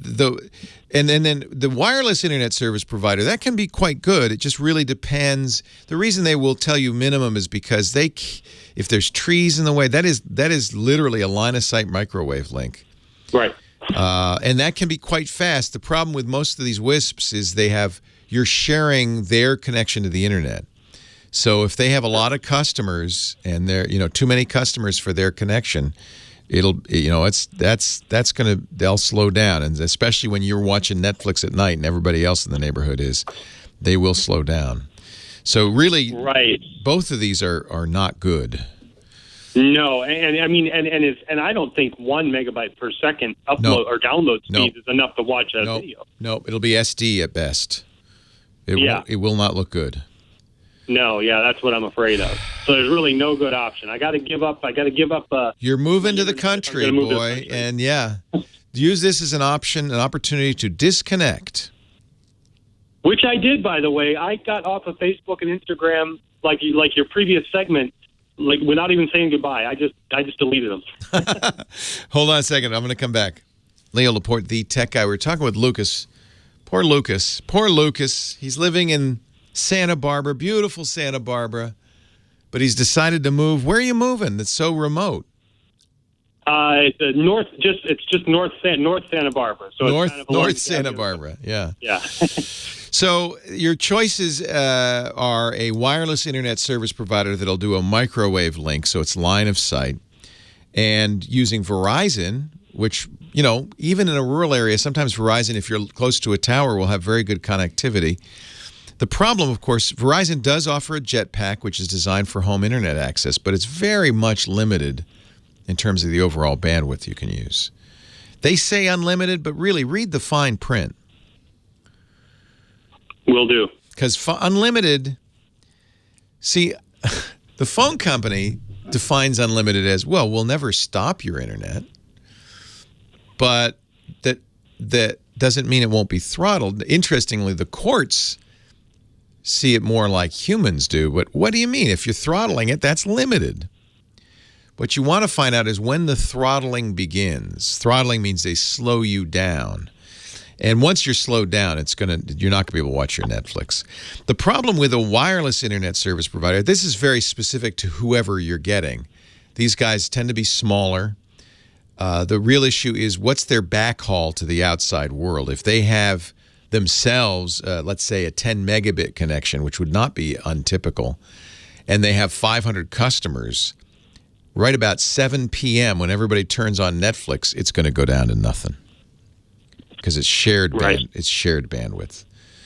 So this is the real curse of anybody. When you move out to the country, you get a lot of benefits, but you also may be giving up good internet. It's a shame because the internet started here, and But it's often the case, so did cell phone networks, right? It's often the case that because we have a lot of infrastructure and a lot of history, that we don't have the best.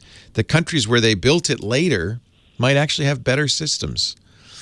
Wow. So I think that's the case here. We've really got some problems. If what you want is streaming video, it's going to be hard for you to get. That may be where you want to go look at Wild Blue or something like that.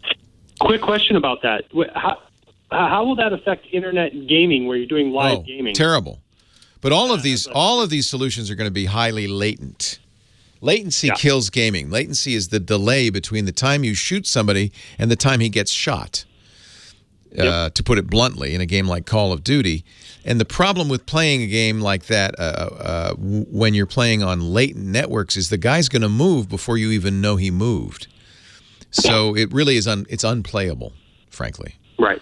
And it will not be your microwave link, your LTE, and satellite. All three were going to be very high latency connections.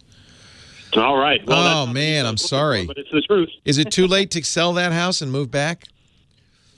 Oh no, it's not. But it's I was saying, here's your opportunity to disconnect from the internet. You said you did that once before. Oh no, I just said goodbye to Facebook and Instagram without even having a goodbye. You know what? I woke up this morning at 3 a.m. and found myself on Facebook on my phone. And I was so angry at myself, I deleted Facebook and Instagram and Twitter from my phone.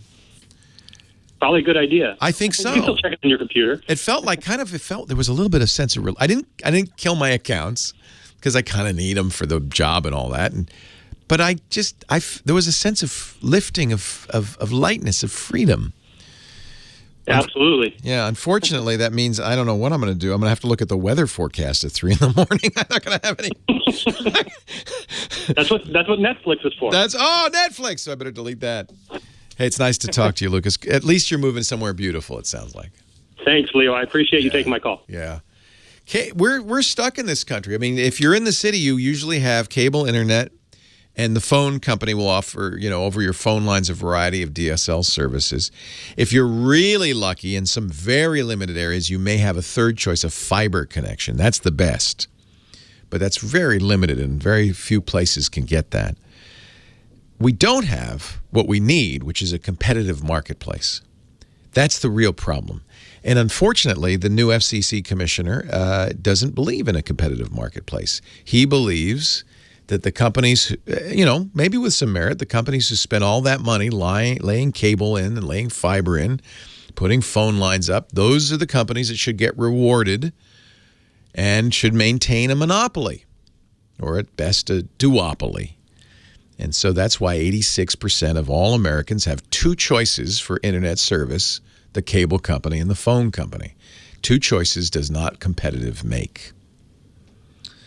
And it's why we have, we rank very poorly in the quality and the price of our internet, even though it was invented here.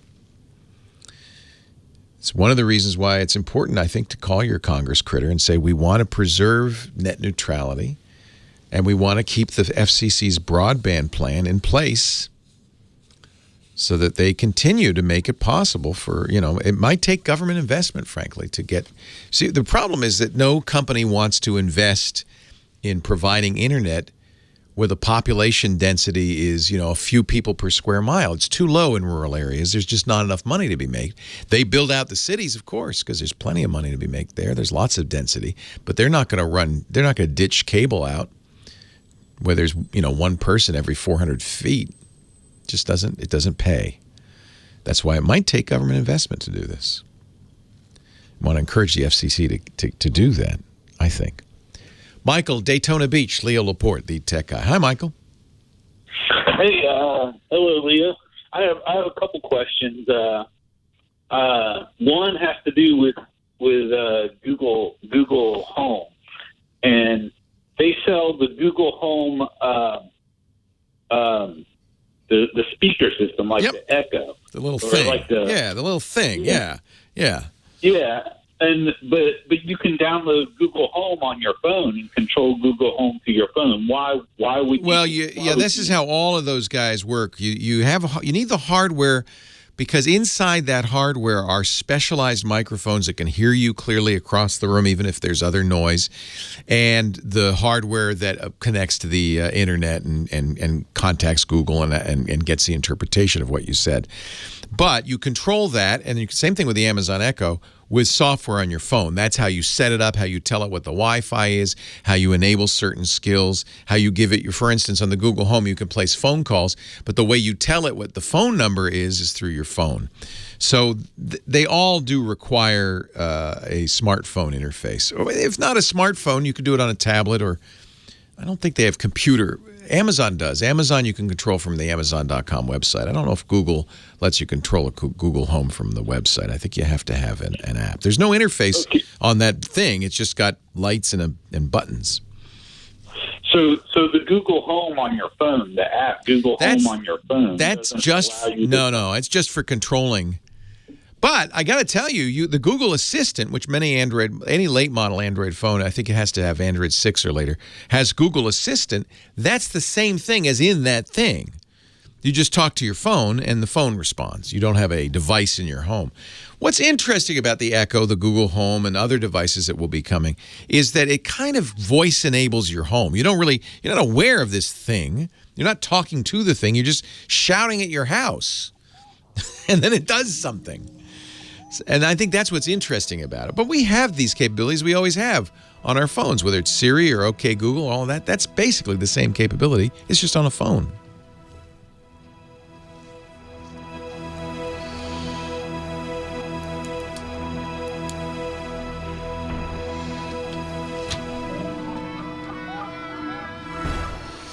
Our Tech Guy podcast today brought to you by Fracture. Love the Fracture. I've showed you Fracture before. It's a photo decor company that is out to rescue your favorite images from the digital ether. I know we all have pictures of kids, of weddings, of vacations that we want to preserve, that we want to show off. But when it's on your phone or on your computer, you don't ever get to see it. Lisa and I have this policy. If we really like a picture, we'll put it up on the wall. And lately, we've been doing these Fracture images that are amazing. You can upload straight from Facebook or Instagram. The sizes range from little to 20. Give me the big one. Yeah, this is a 21 inches by 28 inches. So this was an image I took on our last vacation that I loved, right? And I don't just want to have this on my phone. I want to have this on the wall. So we printed it on glass. Look at that. We printed it on glass. And now, I hang that in my office. That is just gorgeous. There's something about printing it on glass, the Fracture process. It makes the color and the contrast of the photo pop. And what's nice is these are frameless. They actually come ready to hang. See, you got a little hanger on there, and they come with the tools you need, the screw you need to hang it up. And it really brings a special memory to life. Let's see. Here's one Lisa made of me. I do not print pictures of myself, but Lisa did. But this is an example of the little one, and this is how they come. So it comes mounted in here. See, it's got the screw, and then you just lift it out of the. That's to protect it on the shipping, and that's what it looks like. No border. You can have a border if you want. We put borders in some of ours, and then it's just ready to hang. And that's the little one. That's the 4.8 by 6.4. Here's kind of a middle-sized one. This was a picture I really loved of the train to Machu Picchu. So again, you just pop it out of here. You get a 60-day happiness guarantee. You're sure to love your order. If they didn't print it right or you don't like how it looks, they'll make it right there. Handmade in Gainesville, Florida, with U.S. sourced materials. They do a lot of recycling, carbon neutral factory, so you really feel good about it. We're really fans of Fracture. I really love all the Fracture stuff. You have an advanced editor, so do we have any black and white? Yeah. So I took this picture. This is a picture of my kids, and I made it black and white. And then I put a black border around it, just because that makes it pop. Let me take it out of the mounting thing. So that you hang that on the wall. Man, that's gorgeous. That's a great gift, too, for grandparents, family members. Fracture.me is the website. Fracture.me. And if you use our offer code TECH15, you'll get 15% off your first order, however much you order. So get all your favorite pictures together, upload them, and print them on glass.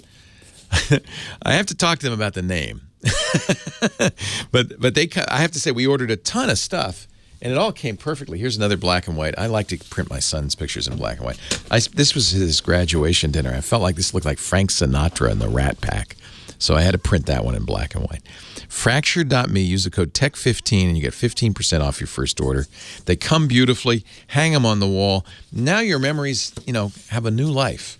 You see them and you go, wow, those people are particularly attractive. Fracture.me, use the offer code TECH15 at checkout. We thank Fracture so much, not only for their support, but for decorating our house so nicely. Hey, there's my buddy.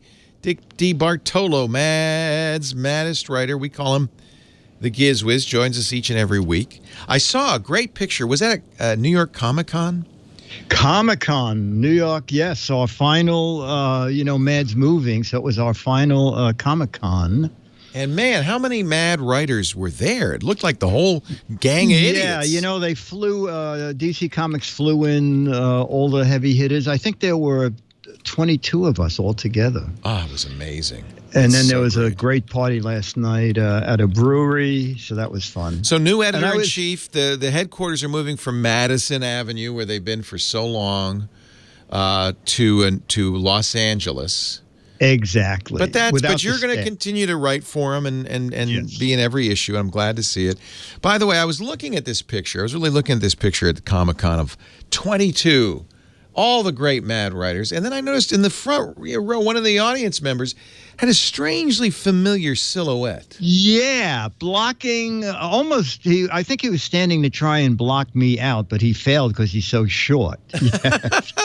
Alfred E. Newman in the front row. Yeah, very rarely comes to events, but he thought this was worth it. That is a great picture. I just love that picture. And yeah, there's Dickie D right behind Alfred's head. Yeah, you're lucky. His ears could block you entirely. That's true. Yeah. So Dick joins us each and every week for good reason. He likes to bring a gadget along. He turns out to be this kind of gizmo fanatic. Yeah. Well, this is another gadget I found at Interbike, and when the guy said, I said, I got this press release about a bicycle seat that's also a lock, and he said, oh yeah, it's right over here. So I go over, and it looks like a seat on a bike. And I said, well, where's the lock? And he said, well, you take the seat off, which he does. Yeah. And then under the seat, there are these hardened steel links that unfold. And then you unlock the end of it, and it's 3 feet of links. And then you put it through the bike frame and around a solid object. And then you don't have to worry about anybody stealing the seat because the seat is I love that. I'll never forget walking down the streets in New York City and seeing all these bikes with their front wheel and their seat missing. They couldn't get the bike, so they just stole the seat. That's so this is what you need. Well, a lot of people take the seat up to their take the wheel up to their office. Oh, that's why the front wheel's missing. That's why the front wheel. But you could lock your front wheel in on this with this. Yes, exactly. So you can use the seat and this connected chain. It's $99. They make they call it a Trekkie version, which is the slimmest seat that people who really like to go bike riding. No, that hurts my behind. Exactly. Do they have a fat version? Yes, they do. They have the comfort seat. That's what I need. Right. I need a comfort seat. Yep. And he was stuck for a word. I said, and the comfort seat is for, he said, well, it makes it comfier. I said, oh, okay. Oh, that's what I want. That's what I want. I'll take two. I'll take extra. You have extra comfier? One for each side. It'll be perfect. Exactly. Cheek to cheek biking. It's a bicycle bit for two. Yes, so to speak. That's right. Yes, so this looks and it's not expensive. I mean, if you bought a kryptonite lock, which is similar to, that'd be at least that much. Yeah. The heavy duty kryptonite locks are, I think, are $120 or $140. There you go. So it's convenient because you don't have to worry about a place to keep the lock when you're out driving. It does, by the way. It explains why I keep seeing all these people on escalators with a single bicycle wheel under their arm. Now I understand why when I go to New York, people get in the elevator and they're holding a bicycle wheel. I just never understood. Yeah, that's it. That way you can leave the seat. Yeah, yeah. No one's gonna, unless you buy one of those wheels that we had last week and run around town and stick that on bikes and then electric drive it away. Love that. Yeah, it's a clever idea. That. If you want to know more about this product or anything that Dick mentions, not just on this show, but he makes regular appearances on World News Now, our Screensaver show, many other shows, go to his website, gizwiz.biz, and for the Tech Guy, just click that button that says the GizWiz Visit the Tech Guy, and you can learn more about the seat, get the links you need to the CT Lock. Is that really its name?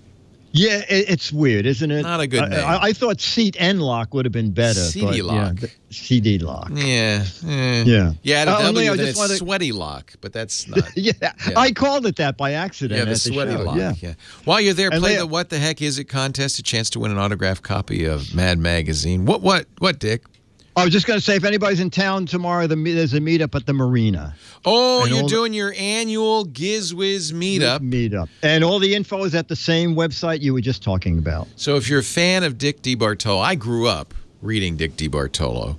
Mad Magazine was formative in my life, as it was, I know, in very many people's lives. And you want to say hi to Dick and thank him for all this good work. Go to gizwiz.biz and find out about the meetup. They do that every year, and there's always a great fun. No charge. It's outdoors at the cafe there by the marina. Yes, and Chad Johnson will join us. Oh, nice. It's in the Upper West Side of Manhattan. Yes. Yes. Bike on over. Bike on. If you're in New Jersey, just bike on over. Thank you, Dickie D. Okay, buddy. I'll see you next week. Gizwiz.biz. Thank you. I think I can get, I wonder if I can get one more call in. People are so patient. Justin in Los Angeles. Let's see if we can wrap things up with you. Hi, Justin. Hey, Leo. How are you? I'm well. What can I do for you? So I have been using a 2011 iMac, and it finally died. So I just got myself the 5K big old 27-inch nice brand new iMac. I think those 5K iMacs are gorgeous. I drool when I look at them. Really beautiful. And so I do a lot. I'm a filmmaker in Los Angeles. You actually helped me get a film out years ago. Oh, neat. Get a website set up. So thank you. Oh, neat. Oh, that's great. But yeah, so in any case, I've got this new box sitting on my desk, and I want to migrate my information over. However, I only want to do a little of it. This old iMac has collected, yeah, 15 and years that's worth of I agree with you. That's not a bad idea. There is a migration tool built into the Macintosh. In fact, when you first, I'm sure you noticed it, first started up your new iMac, it said, "Oh, are you going to move stuff over from an old Mac?" But I don't blame you for saying not all of it. Right, not all of it. So I was wondering what the path might be. Primarily, it's the applications that I've paid for. But other than that, it's everything else I could just pull off a hard drive if I needed it. Apps can be tricky. And in fact, the Apple migration tool, does it move apps? I guess it does move apps over. Apps can be tricky only because it's a little easier on a Mac than on, say, a Windows machine, because there usually is a single, what looks like a single file for the application, like Adobe Photoshop. Let's say you're probably moving Adobe Premiere, let's say. So you drag the entire Adobe folder over, but you'll also want to look in the system library folders and bring along any settings and that kind of thing.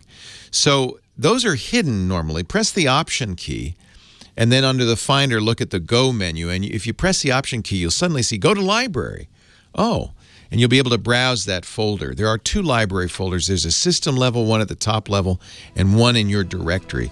Make sure you get all those files, too. Those are the ones that have all your settings. Leo Laporte, the Tech Guy. Well, that's it for the Tech Guy Show for today. Thank you so much for being here.